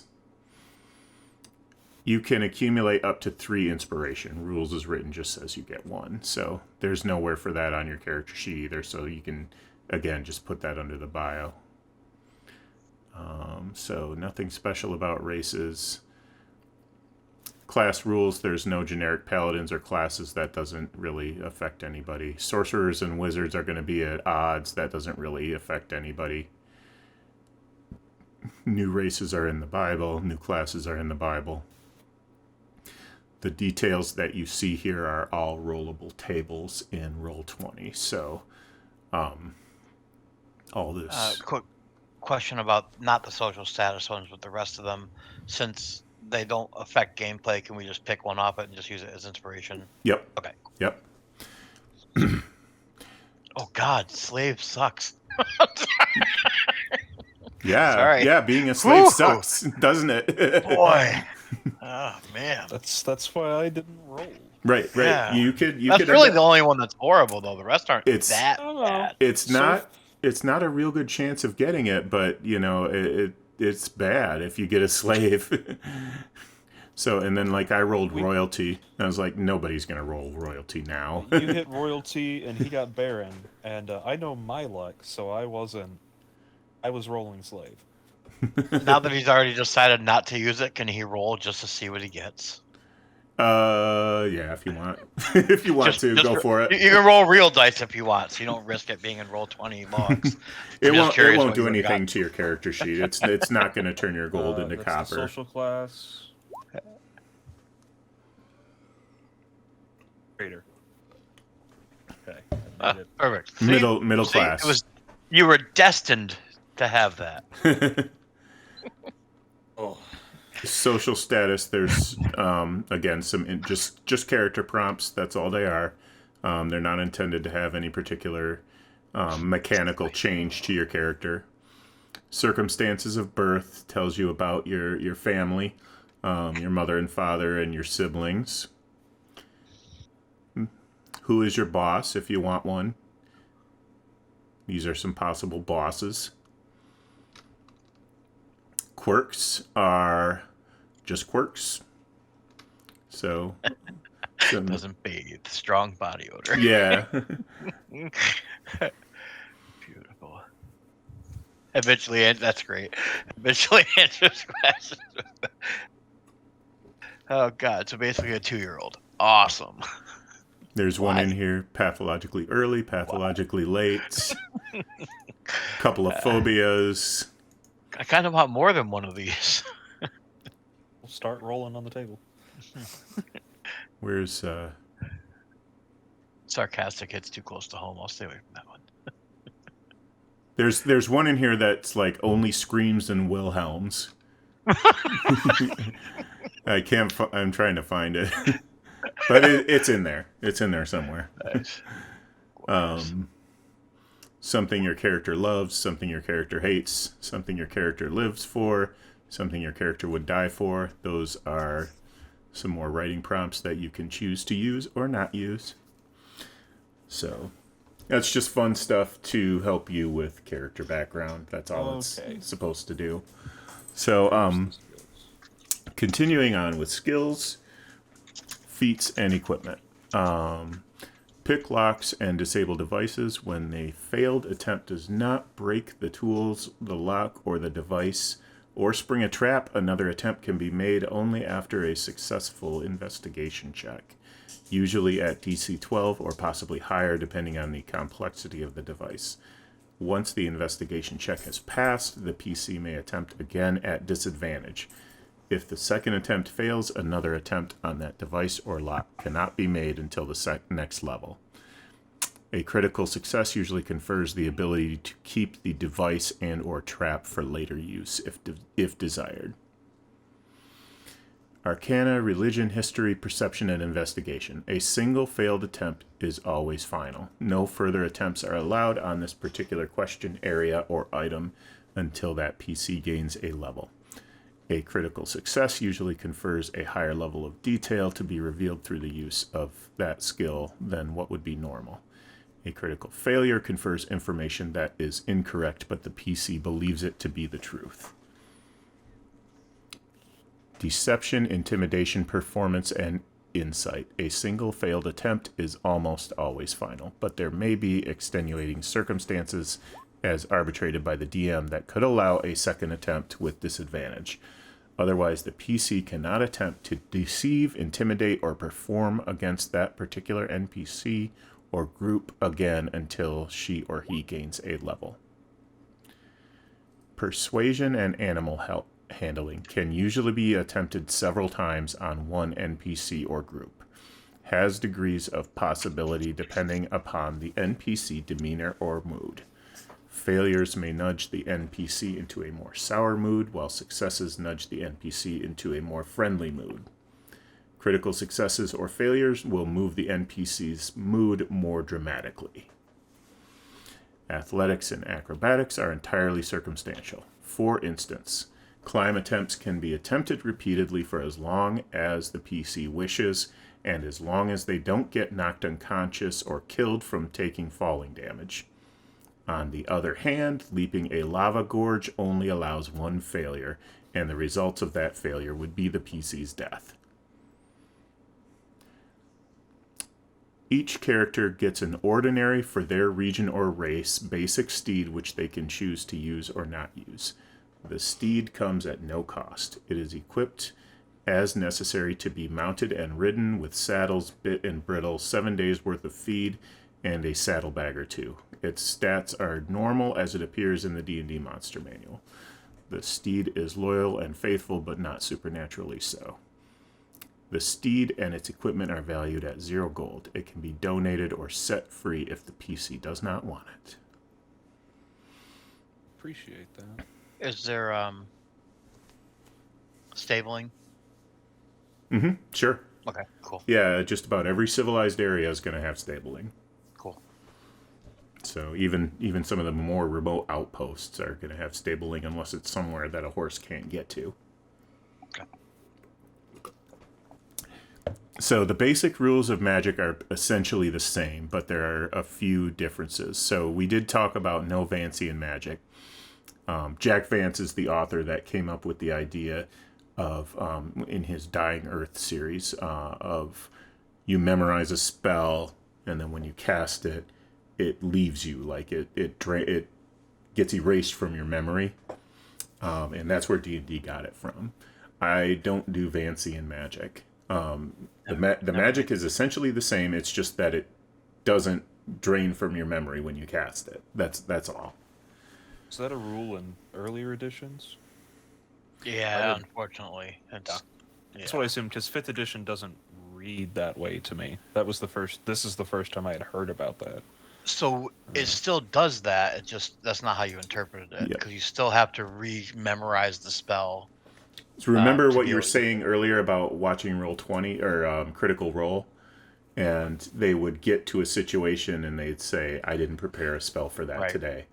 There was prepared, but yeah, that's how they prepare. They either memorize it or pray for it. Cast them. So Gotcha. Yeah. That's in the toss-up of, like, I always assumed it was just, maybe you have to recite it, so that's what you have for that day or whatever. For example, in Pathfinder, they had the exact same mechanic, but the way they worded it was they changed the wording from memorization to preparation. And because they called it preparation, what they said was, when you prepare a spell, what you're actually doing is casting most of the spell. And then when you go to use the spell that you've prepared, you cast the last little, like 5-10% of the spell and unleash it. And I thought that was...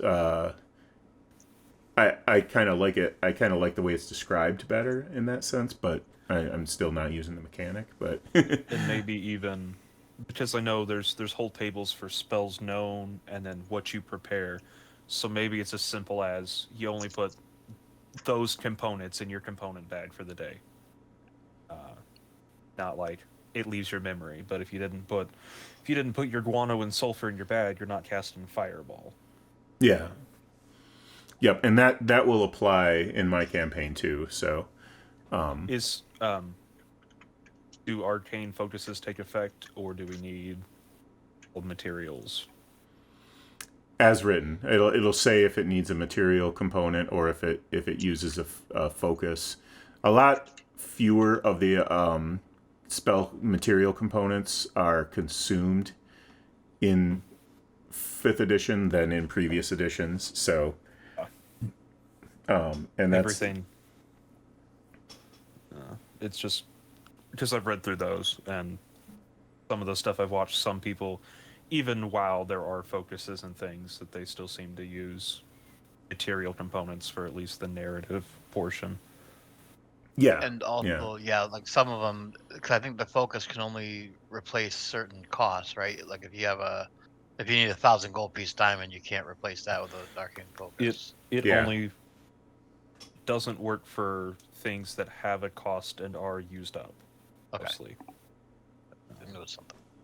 Everything that, especially like if it says you need 1,000 gold valued bowl to mix the stuff in. I don't think you can get away with it either, but like a 500 gold diamond is consumed, that doesn't work. But most of the time, like, it will let you, like, kind of hand wave a component that is less than a gold piece in cost.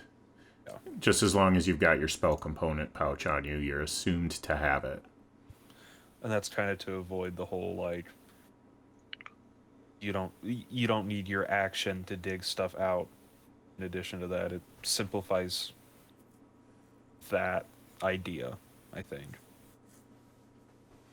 You're still supposed to have it most, like, even if I have, a weapon in one hand and a shield in the other, have to, if it's got somatic components, I'm supposed to take Warcaster to get around that.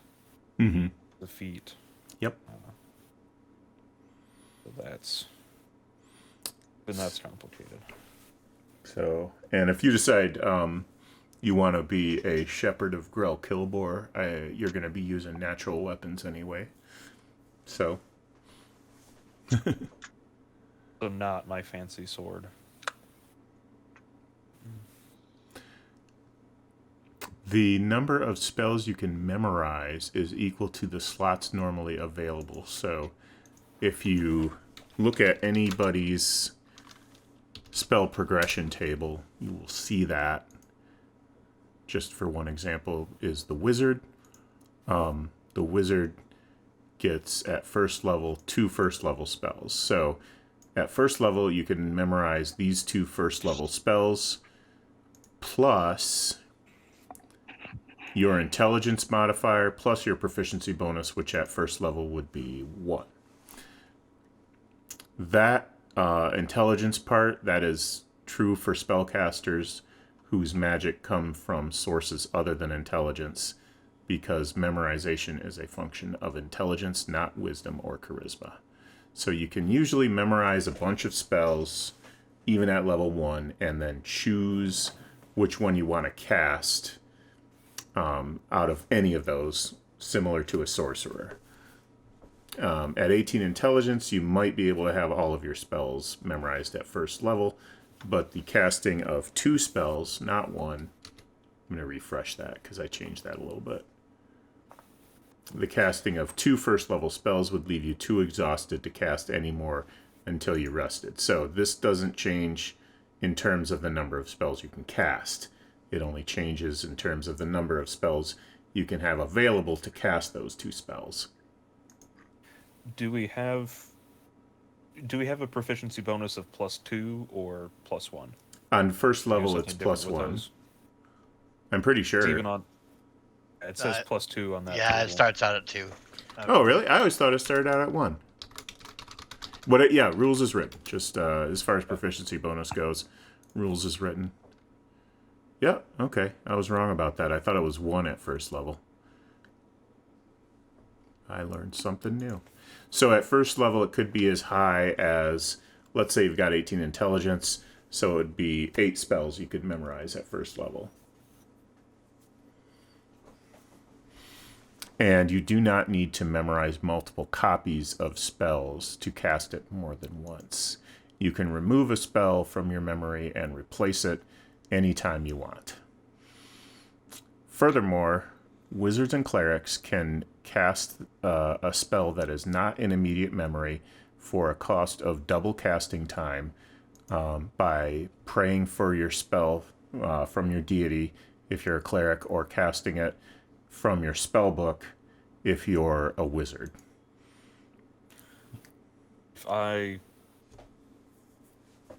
If a druid has a deity, they get to pray for the spell. Yeah. Okay. Yeah. Generic druid would not get that perk. So, like, you would have to just do it rules as written.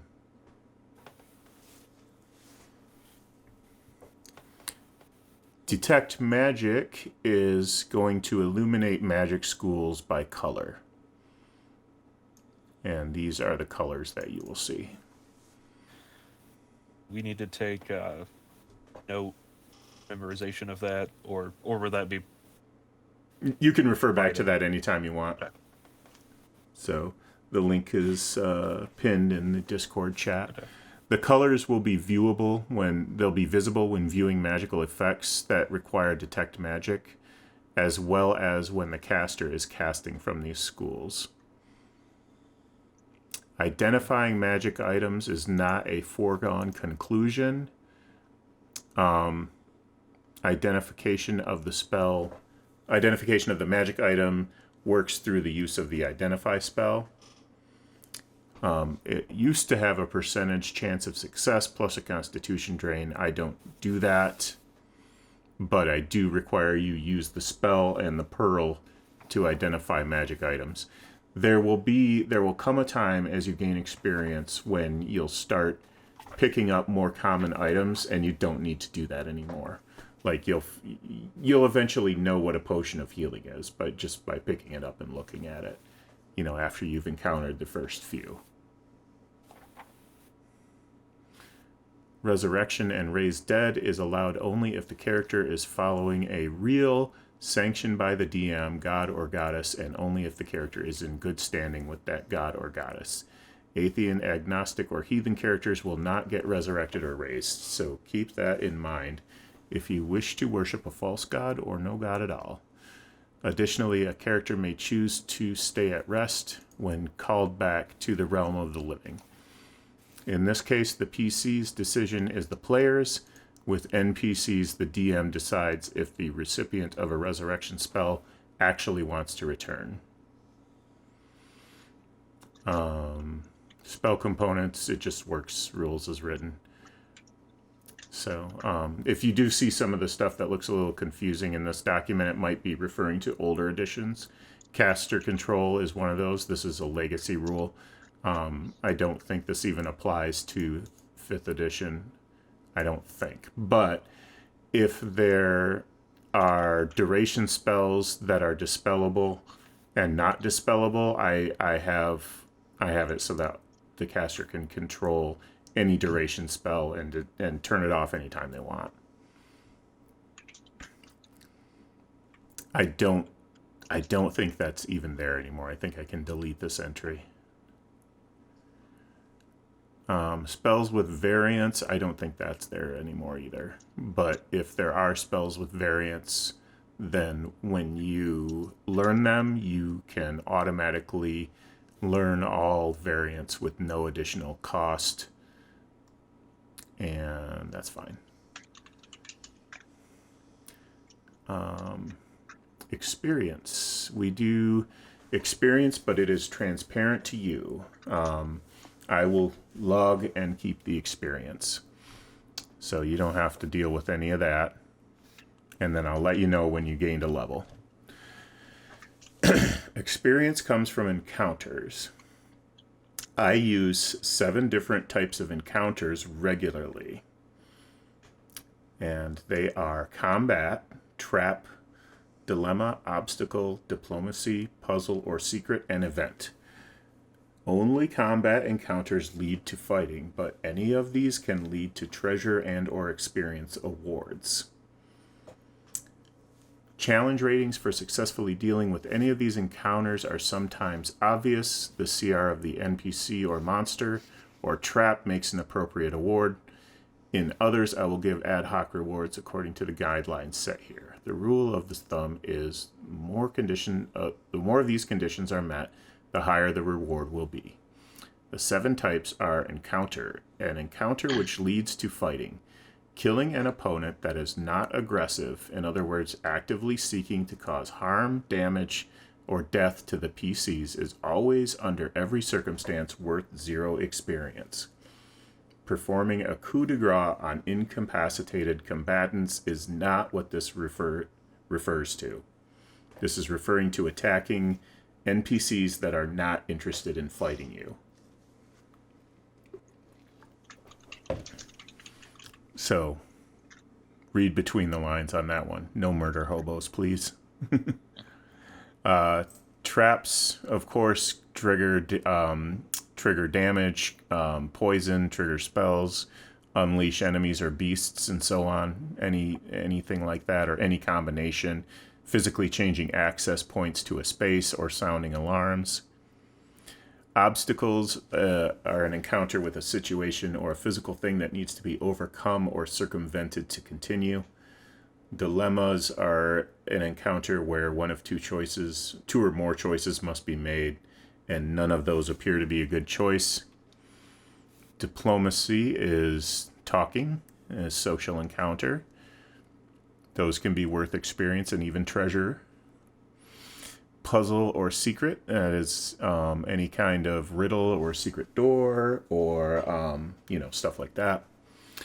And then the last one is event, and that is something that is going to happen external to and regardless of PC action or inaction. So a meteor falling from the sky or whatever. Combat experience is always divided equally among characters regardless of damage, regardless of point or rear guard, anything like that. If you have problems with that, maybe use a rotation or change, how you do guards, and hopefully you don't have a problem with that. So NPCs who participate in combat but who basically don't participate in combat will not get experience. But if they do anything to help the party, the NPC will have an equal cut of the experience. Some NPCs will not take kindly to being ordered to refrain from combat all the time. Others will just not want to get in harm's way. Earning combat XP is based on overcoming or neutralizing the threat of death or damage. That doesn't always have to mean hacking your enemies to pieces. Or it can. Non-combat experience is given to the group for their use of class and race-related abilities, as well as diplomacy, important ideas and tactics, inventive role-playing, and making the story more interesting, and generally speaking, coming out ahead after the encounter is complete. Every non-combat encounter has the potential to earn as much or more experience and treasure as combat encounters do. So I'm beating a dead horse at this point, but if you're reading between the lines, you're getting the idea, hopefully, that it's not all about combat. There's plenty of combat, but that's not all there is to the game. Right? This is not going to come into play until high levels, probably, but I will have a system of sentient magic items gaining experience, and they will gain powers as they gain experience. So that doesn't matter right now, and won't unless we get up to at least past level 10. So I do not use the death save system. What happens with knockdown, bleed out, and death is basically you're dropped when you hit 0 hit points. You're unconscious but stable. If you are between -1 and negative con hit points, you're dying and bleeding out. You will lose 1 hit point per round until stabilized or dead. You can lose as many hit points as your constitution score before you die. So death will actually occur at negative constitution -1 hit point. And that's the score, not the bonus.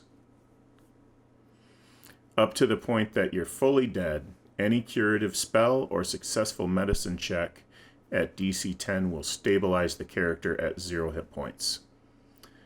Once combat has ended, another successful medicine check or curative spell will bring the character to consciousness at 1 hit point, but you can't do that during active combat. After that, any curative spells and wound treatment works normally. No death saves. This is more of an in-person thing. This you can pretty much ignore. When a natural 1 is rolled, your character has critically missed. When your character critically misses, he makes a misjudgment of how to swing or throw his weapon enough to knock him off balance for the next round. So you'll be prone, and you'll have to get up from prone at the beginning of your next turn. Sometimes that causes an attack of opportunity also. And then this is in-person stuff about miniatures. Miniatures. Effects of drug and alcohol. I should say that, like, standard social tavern drinking, I don't really use this. Like, if you say that you're, like, having a few rounds, I'm not going to really deal with it. If you're, like, trying to get plowed, then we're going to start getting into the effects of drugs and alcohol. There's a chance of addiction with every increased level of intoxication, as well as a chance of overdose. Sorry, I had to bring the size down so that the table looks right. So, and it says how many uses it takes to move from one level of intoxication to the next. So, pretty much it takes your hit roll down, damage roll down, your skills come down, and then there's other effects that come with it, like -1 to wisdom for a slight alcohol intoxication, and these accumulate. -1 to intelligence with the next level of intoxication for alcohol, -1 to dexterity for the next level of intoxication, and so on.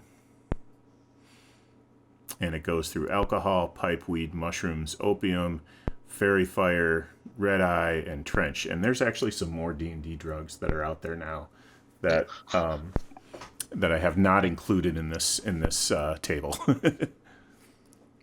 Jeez.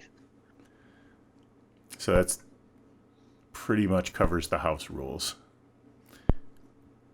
This stuff is for in-person play. And then this is the history of the document. So, I do want to talk a little bit about the campaign world and maybe talk about a starting point and a little bit about the play style that you're interested in.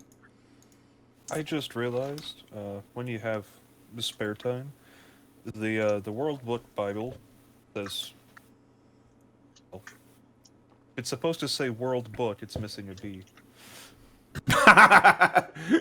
Wow. Thank you. I wonder if I wonder if I accidentally deleted it or if it's always been like that. I don't know. That is funny.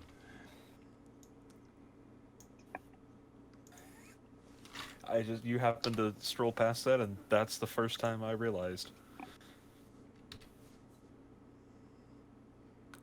Yep, it'll refresh when it refreshes. That's so funny.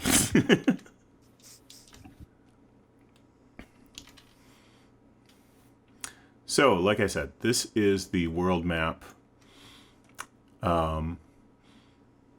Broadly speaking, this is the Dwarven Empire, and this is the capital city, the Empire City. The dwarves are not the most creative creatures in the world. This was a gift from the elves to the dwarves millennia ago.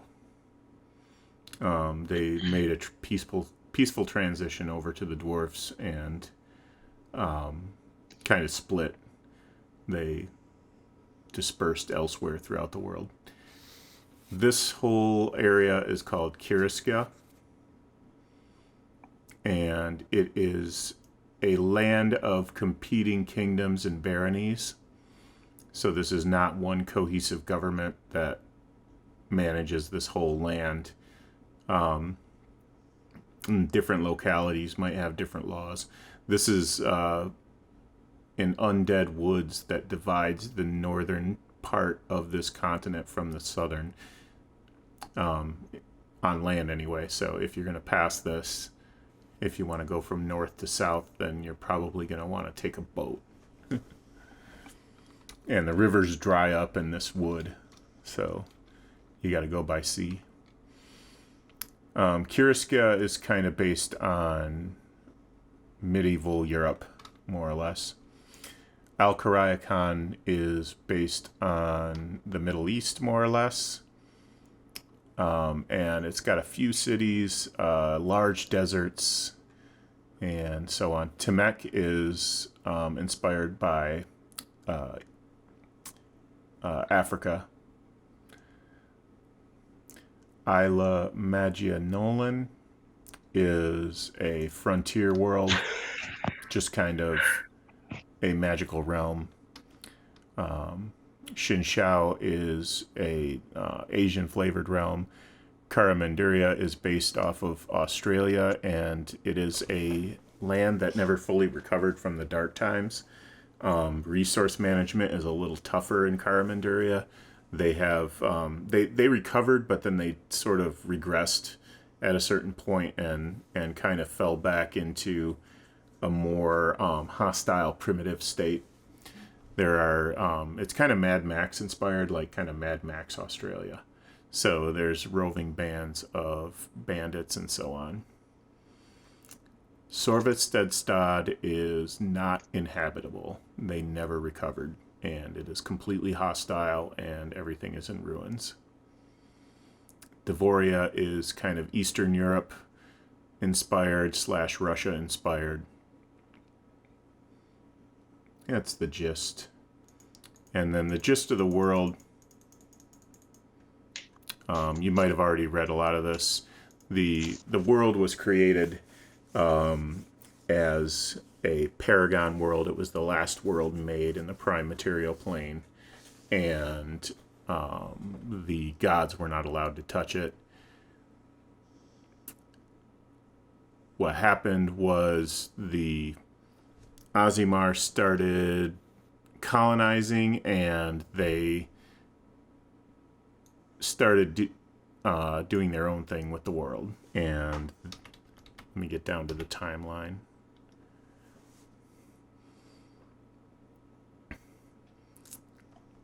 They were proficient with spacefaring and colonized worlds in their all journey throughout the material plane. With their colossal psionic energies, they erected portals as big as planets and gathered fleets to complete their divine task. The devices and vessels were powered by thought alone. Meanwhile, Caesarea remained undiscovered. Ages passed this way, and the Aasimar create the races of dwarves, humans, goblins, and true dragons. Massive portals are built in space too big to exist on land. Caesarea is discovered at some point. The gods intervene. If the Aasimar subject Caesarea to their experiments, their race will be destroyed. The Aasimar colonized this planet as they did all others against the will of the gods. Millennia later, the Aasimar child races have achieved spacefaring in some parts of the universe. Aasimar machines are now believed to be indestructible to the rigors of space travel. Aasimar continue their mission of colonization. Meanwhile, they come to believe that they are now gods and that the true gods are obsolete. And then right up to about 100 years before the Dark Times, the Aasimar continue to summon the gods freely to do their bidding. They have lost all regard for the gods' design and now seek to mold the universe in their own image. Again, the gods intervene. They tell the Aasimar to leave Caesarea, stop what they're doing, and return to the upper planes to be judged. They refuse, and in return for the gods' offer, they begin destroying gods. Their portals touched places beyond the universe in a place we now call the astral plane, where there resided pure paradox entwined with the fabric of non-existence. This incomprehensible place was a necessary waypoint for the Aasimar travel schemes for reason unknown. At the end of this age, all portals exploded, spewing this substance onto every world they touched. And so begins the Dark Times. Although the timeline before the Dark Times is somewhat well known, and the timeline after is basic elementary school history. This period chooses to remain shrouded in shadow. Its length is unknown, as time was not measured for the duration of this period. The year that it officially ended is 0 PDT, post-Dark Times. After the explosion, the Chaos Wars ensued, and this was simply and appropriately entitled the Dark Times. New evil creatures were born in massive numbers from the tiny bits of chaos sprinkled about the planet, including orcs, ogres, trolls, and other creatures that were hurled forth from the chaos plane, such as elementals, various astral travelers, demons, and other monstrosities most prefer to not know about. Chaos bloodstones rained from the sky, and on top of that, the gods shattered the continents with a planetary thunderbolt. Huge swaths of history and knowledge were discarded and forgotten. Civilizations fell like leaves to the ground. Billions died. War and destruction reigned. The sky was dark, the gods were gone, and the Aasimar had been reduced to squabbling tribes, and despair set in. At some point, a war erupted in the Aasimar community, and Aasimar, fueled by Chaos Stone, appointed himself overlord and converted many other Aasimar into beings of chaos. The good Aasimar that remained lost their battle, and in the final hour of desperation, cast a powerful cooperative spell to rid the world's knowledge of the Aasimar deeds forever. The true gods could now be rediscovered, and their light would turn things around for Caesarea. Magic as we know it today emerged from the darkness, and psionics were abolished with seething hatred and loathing. The gods granted Caesarea serenity from the Aasimar, but no longer from the gods themselves. They now communed freely with the people of Caesarea and granted them magic. Z still did not allow them to come to Caesarea in person, though, but myths and legend tell of deific scandals and double-crossing.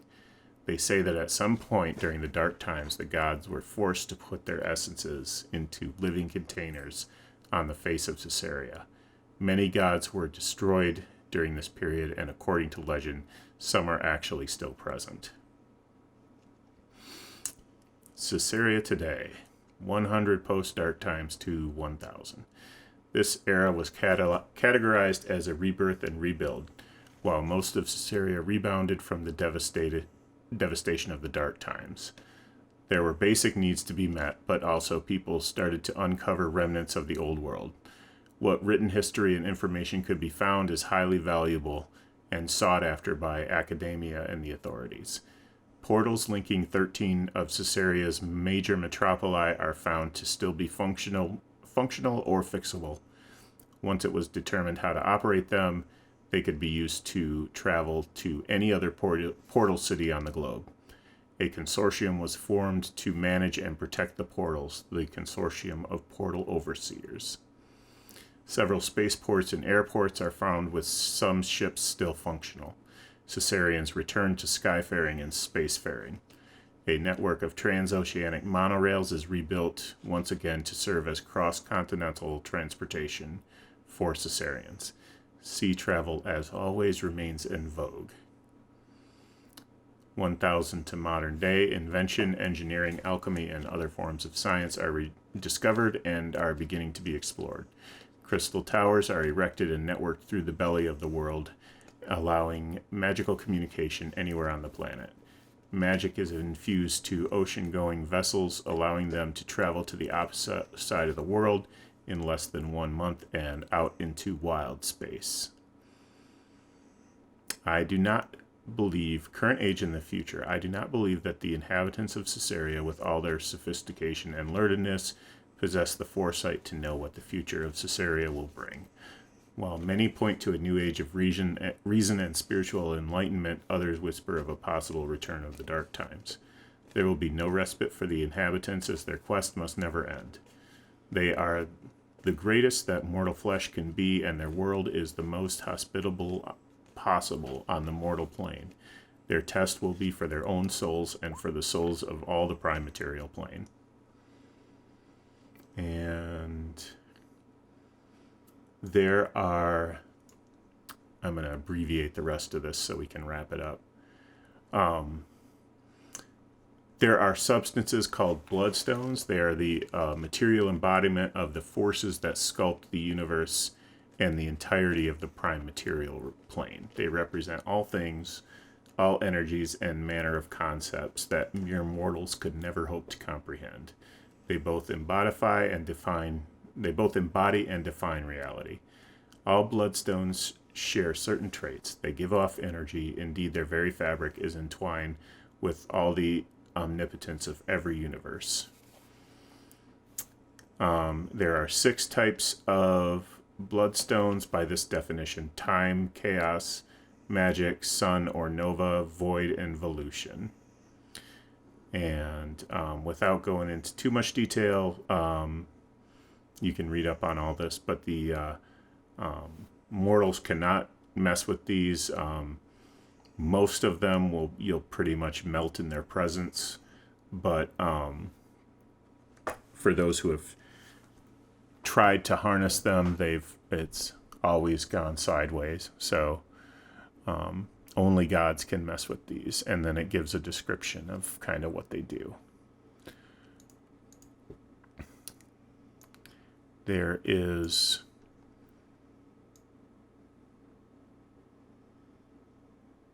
So there's a description of the Caesarean pantheon, and further down a description of the places and lands throughout the world. Some of them are more general than others. Some of them are not even finished. Like this just has placeholder text right now. Portal cities are described here. Each of these are major metropoli and contain a portal available that will transport adventurers and indeed anybody to any of the other portal cities. There is no cost associated with use of the portal, and anybody can use them. That means any human or semi-human. That doesn't change the fact that hostile beasts are unwelcome in civilized areas. In these cities, you will see significant influence from Lenona, the goddess of travel.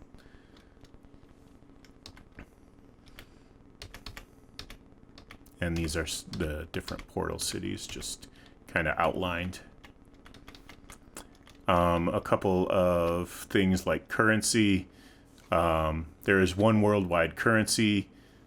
Localities often mint their own coins with their own heraldry. Coins from the old world were not this way. Any coinage found from the old world must be exchanged. It can't be spent anywhere. It has the typical D&D economy that you probably are already familiar with, I assume. 1 year is 350 days. Each year is divided into 10 35-day months. Each month is divided into 5 7-day weeks. Every 5th year has a 351st day. The day is of no fixed length. Each day ends and the new one begins when the first 3 stars are visible in the sky. Whether or not it is precisely 24 Earth hours is unimportant. It is close enough to track time this way. Due to the planet's offset wobbly axis of rotation, the seasons have less to do with local weather than what is typical, but they average out to be roughly the same. We will be starting in 1401, the year of the dragon. And it will be the 4th month, Aduro Nar, which is spring. There's a network of crystal towers that I mentioned before that are linked through the planet core. They allow communication crystals to function: kyanite silicate and Isis. This has no effect on crystal balls or scrying. It's not the same thing. And you get the audio crystals for free. That's going to be in your inventory. An owner of each type of crystal can tap another to communicate with the owner of another crystal. Once this is done, they can communicate freely from any distance in the world. The crystals do not function either as sender or receiver if the user leaves Caesarea's atmosphere.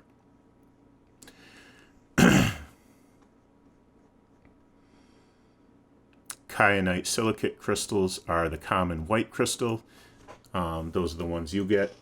They allow communication through speech or any audible sound anywhere on the face of this area. They have no range limitation except that they do not function off-world. By touching another's crystal, one may henceforth send and receive messages with that person at will. A crystal will not work with any other kyanite or Isis crystal. I think I worded that wrong. That sounds weird. Communicating with a user of an Isis crystal does not confer the ability to send or receive a visual message. A crystal will not work with any other kyanite or Isis. I gotta rethink this sentence. I'm not sure what I meant to write, but I don't think this was it. So the way I understand it is like, if Ethan and I form a bond, we can speak to each other two-way radio style, and that's it. We're not going to get like random calls about our cart's extended warranty or anything like that. No, it's impossible. So Okay. unless you tap crystals with Spammers. with spammers, yeah. This is not scrying, and protection from scrying has no effect on the use of these. In the event that a crystal changes hands, the user cannot contact anyone the previous user has communicated with, because the recipient of any message must be known to the crystal user. Isis silicate crystals are essentially the same thing with visual. They're rarer and more expensive. And history, I think I've said pretty much everything I want to say. So we'll kind of get into the rest as we go. I've already gone longer than I wanted to. You can think about your preferred play style, and I can probably accommodate you in most cases. So typically I don't do like a Monty Hall campaign or a silly campaign. I typically don't do a historical simulation campaign, and I don't typically have players that are gung-ho about doing any of those types of things. But if I did, I would see what I could do. Most players are going to do some combination of role play and hack and slash. Some players I find are interested in political and spying, some are not. Some people like to do a sandbox, some people like to do like adventure modules. Most people like to do a little of both. Yeah, personally, for me, I'm a heavy roleplay sandbox with a little bit of hack and slash tossed in. Right on. Some people like dungeon crawls, some don't. I love dungeon crawls, but you know, I don't want to drag you through a game that bores you. So make sure that you're communicating with me about these sorts of things. Conduct and accessibility. Go ahead and drink it up if you want to, but if you fall asleep and if you drink yourself into a stupor, then I guess there's nothing we can do. If you're splitting the party and doing your own thing, I'm not opposed to that, but let's try to resolve it on non-game time. You know, just make an appointment with me sometime to get together between the adventures, and we'll do your individual adventure so that it doesn't, you know, the other players don't have to sit through it. Because that's not really, you know. PC death, I basically let you choose if you want to die or not, but I haven't had it come up in a long time, so my campaigns are completely survivable. Anything that has to do with accessibility that you want me to know about, anything taboo or alternative sexual or gender orientation, rape, gore, or creepy crawlies, anything you don't want to hear or anything you do, you know, whatever, let me know. And my typical approach is I try to be pretty inclusive I don't really want anybody to feel discriminated against or, for any reason, whether it's race or sexual orientation or any of that. And I do not have any graphic rape scenes or anything like that. Any kind of taboo type thing is usually going to be a fade to black. Rarely, if it's really important to the plot, I might imply rape, but I can't think of the last time that's happened, if it's ever happened in an RPG. But it won't be like a graphic scene. But, if you don't want to hear about, like, I don't know, spiders or whatever, it's no big deal. We can leave it out of the campaign. But you got to let me know. If we're going to do any kind of rules discussion during the game, it's fine for a couple of minutes, but let's not go drag it on and on. Let's just make a ruling and move on, and then we can discuss it more outside of game time so that it doesn't eat up adventure time. And I already created and shared the adventure log. And this is my PayPal. So first session's free, like I said, so you don't have to send me anything until the 21st. And that's where you'll send it to.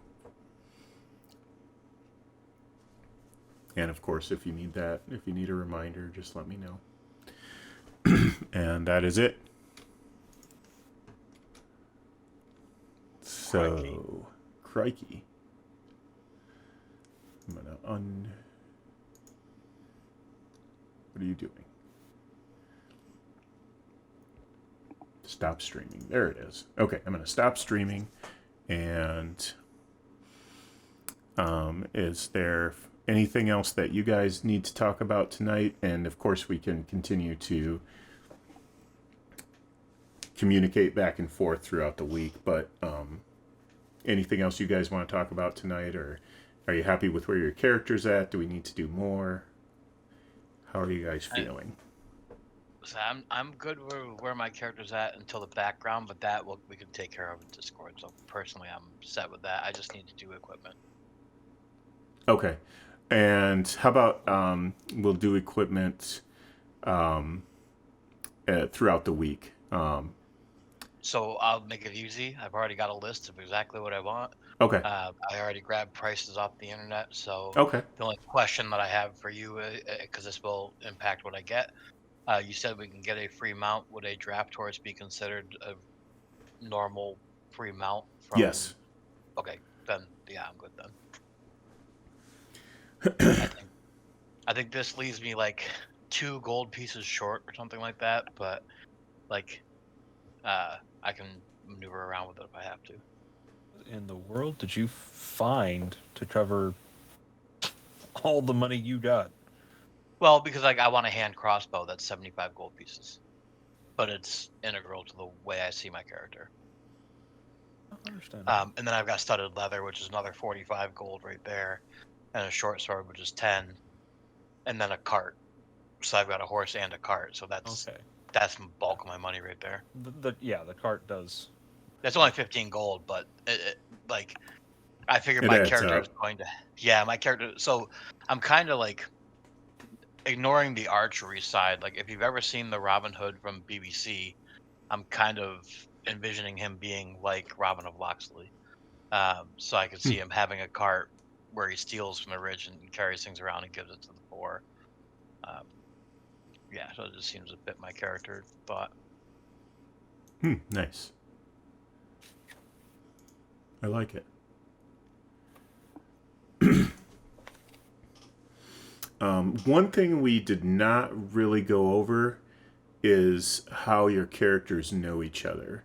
And that's another thing, like you don't have to figure that out right this second, but something to talk about throughout the week. So if you can kind of tell us like where we're starting, could we use the in-character chat channel to kind of be like to role play out that meeting? Yes. Yeah, you can. And you can actually have a say in where you start. Just maybe look over the map and the text description of the different lands and cities, some of which is incomplete, but a lot of it will give you a little bit to go on at least. Let's see. So Ethan, when you figure your story out, let me know where your character is, because mine would be closest to Los Ashton. But I mean that's right near a portal, so he can go to any capital. Yep, that's a good place for a character to be. So, like, if you're near a portal, then you can go anywhere else you want to. That any other portal you want to, which gives you access to, most of the world. Yeah. Which continent was that on? Mine's in Kariska. Okay. I love the fact that it's a hard C, by the way. I just have to point that out. Yeah, I mean, that's right on. warring medieval Europe is always fun. Yeah, and that seems to fit. Like, that's funny because I picked that before he even said that. But yeah, that's how I like to play too. So. Probably have to originate somewhere in the Empire. I'll go over it and probably have some questions for Thorin, because coming up with the understanding for my idea of a backstory is necessary. Okay. I'm also, I don't know if you've ever used Hero Forge, but there's a link to it. You can build, that's where I did my character design. So if you want to make him and see what he looks like and everything, you can do it there for free. You don't have to buy anything. I took a look at it. Well, I took a look at it before this because I worked on it, but I did it from a phone, and that's not very helpful. Yeah. Oh goodness gracious, you'll love it on that. Yeah. So sitting down on a different day with a computer should be more, easy. And I don't know how you feel about it. I'm good with, I've done it all night. Good with the face cam thing because I use hand gestures and things, so that's how I feel. While I debated it, talking to a friend, I was hand gesturing while describing how I converse with people, and realized didn't need the camera. Right on. Yeah, I probably will not, for your sake, because mostly I sit around my house without a shirt on, and I don't think y'all want to see that. And then I've got a 13-year-old that loves running in, so. Yeah, my 6-year-old likes to pop in periodically too. Although on Monday nights, well, of course, this is her last week of school, but normally she is in bed by 8 on Monday nights. So this summer might be different, but she's got so many activities already scheduled for this summer that she might not have much different of a sleep schedule than during the school year. Hallelujah. Far different. But she may pop in every once and again. Understandable. All I have is got a cat. I got roommates. They're on vacation. I've got 3 cats, and one of them is really, really like the most vocal cat you've ever heard in your life. You're gonna couple times you hear him, you're gonna be pretty sure he's like in pain or something, but he's really fine. That's just what he sounds like. A German Shepherd of a cat, huh?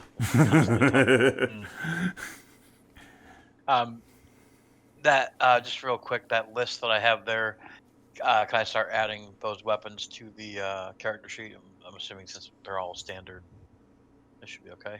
Yeah. Do you know where to find them on the compendium? Okay. Yeah. Yep. Go for it. Okay, rock on. All right. I managed to customize my thing to get what I needed to. That was a little trickier than I thought it would be, but figured it out. And I didn't mess it up either. For a little bit, I had a dex roll with a strength bonus to damage. Cool. Fix that. And then also, Ethan, if you're ever interested, there's some great tutorials on YouTube for how to write macros for your sheet and stuff. So like if your character, if you want to yell something every time you do a certain attack or some roleplay type stuff. You can put that right in there and a bunch of this stuff. Yep, and So like in the chat, it would pull up. Yeah. Like if I So and so yells, whatever you put. Yeah. So and so yells, "Death to the king" or whatever, and charges forward. Yep, totally. And anything that you want to know about Roll20, there's great tutorials on YouTube for it that, from beginner to advanced. I recommend Cody. Taking 20 is his channel, and he did a huge series, like nuts to bolts, everything about Roll20. Oh, so I'm seeing when I punch roll, it's calculating just 2 rolls per action and goes ahead and calculates damage. So it's rolling with advantage. Yep, I have it. I have the sheets all set by default to roll automatically advantage, and if you don't have advantage or disadvantage, we just obviously use the first roll and ignore it. Use the first, and if it's okay, gotcha. That's what it's doing with that. Because once you roll over, it tells you, realize that's what it's doing. And I can and probably will sometime this week change the features of your character sheet around slightly to match my house rules, like taking out the death saves and putting modifiers to the saving throws and stuff like that as needed, so that all that stuff is there, if they apply to your character. Play with it. I'll play with it a bit this week, and then I have to replay with it after level 2. Yeah, thankfully though, the Character Mancer is very helpful for that in building and leveling your character. That's good. Just Druid's getting all the features at level 2 is a little weird. And this isn't as important. I don't know how long it will be important. Say I go to wild shape into something, which will be more uncommon than normal. Does the compendium thing let me search like a beast stat block? It won't let you search it, I don't think, but I will drop the beast into the journal and select your character as having access to it. So you should be able to just see the monster and see the stat block. Maybe you can. You can. If you go to compendium and go to monsters, like I can pull it up and see what the monster's manual page is. Okay, all right. Yeah, because I don't think there's necessarily a reason to replace my form with something. But to the idea, I've ordered another set of refills for this notebook thing to give me I was dumb and I ordered it without including the set that does companions and wild shape forms and all that. I then thought, I want to play a druid. That was a bad idea. So you know what I can send you to? So I use something called More Purple, More Better. I can't send it in Discord because it's too big, but it's a self-filling PDF. Like you go through and select things, and it builds the character out for you. But it's just got, like, I've got mine with all of the official content in it via JavaScript. So it's like the character builder from D&D Beyond, just on your computer. Gotcha. And I'll keep tabs. What I'm going to do right off the bat is I've got, at some point I have to have stat blocks for some of the druid stuff. And so I'll just take notes of those for easy access. Not even, once I get those pages in, so that I don't even have to search the compendium, I can just flip a page and go, oh. Yeah, if I drop it into, and maybe you too, if I just drop it into the map, it will take that monster's character sheet and drop it into the journal, at which point I can set the access to allow you to open that sheet as well. And then you don't have to go through the compendium and search. It'll be like right next to your character. I can pull up a hawk. Yeah. It's got all the information on it right off the bat. Okay. For a class.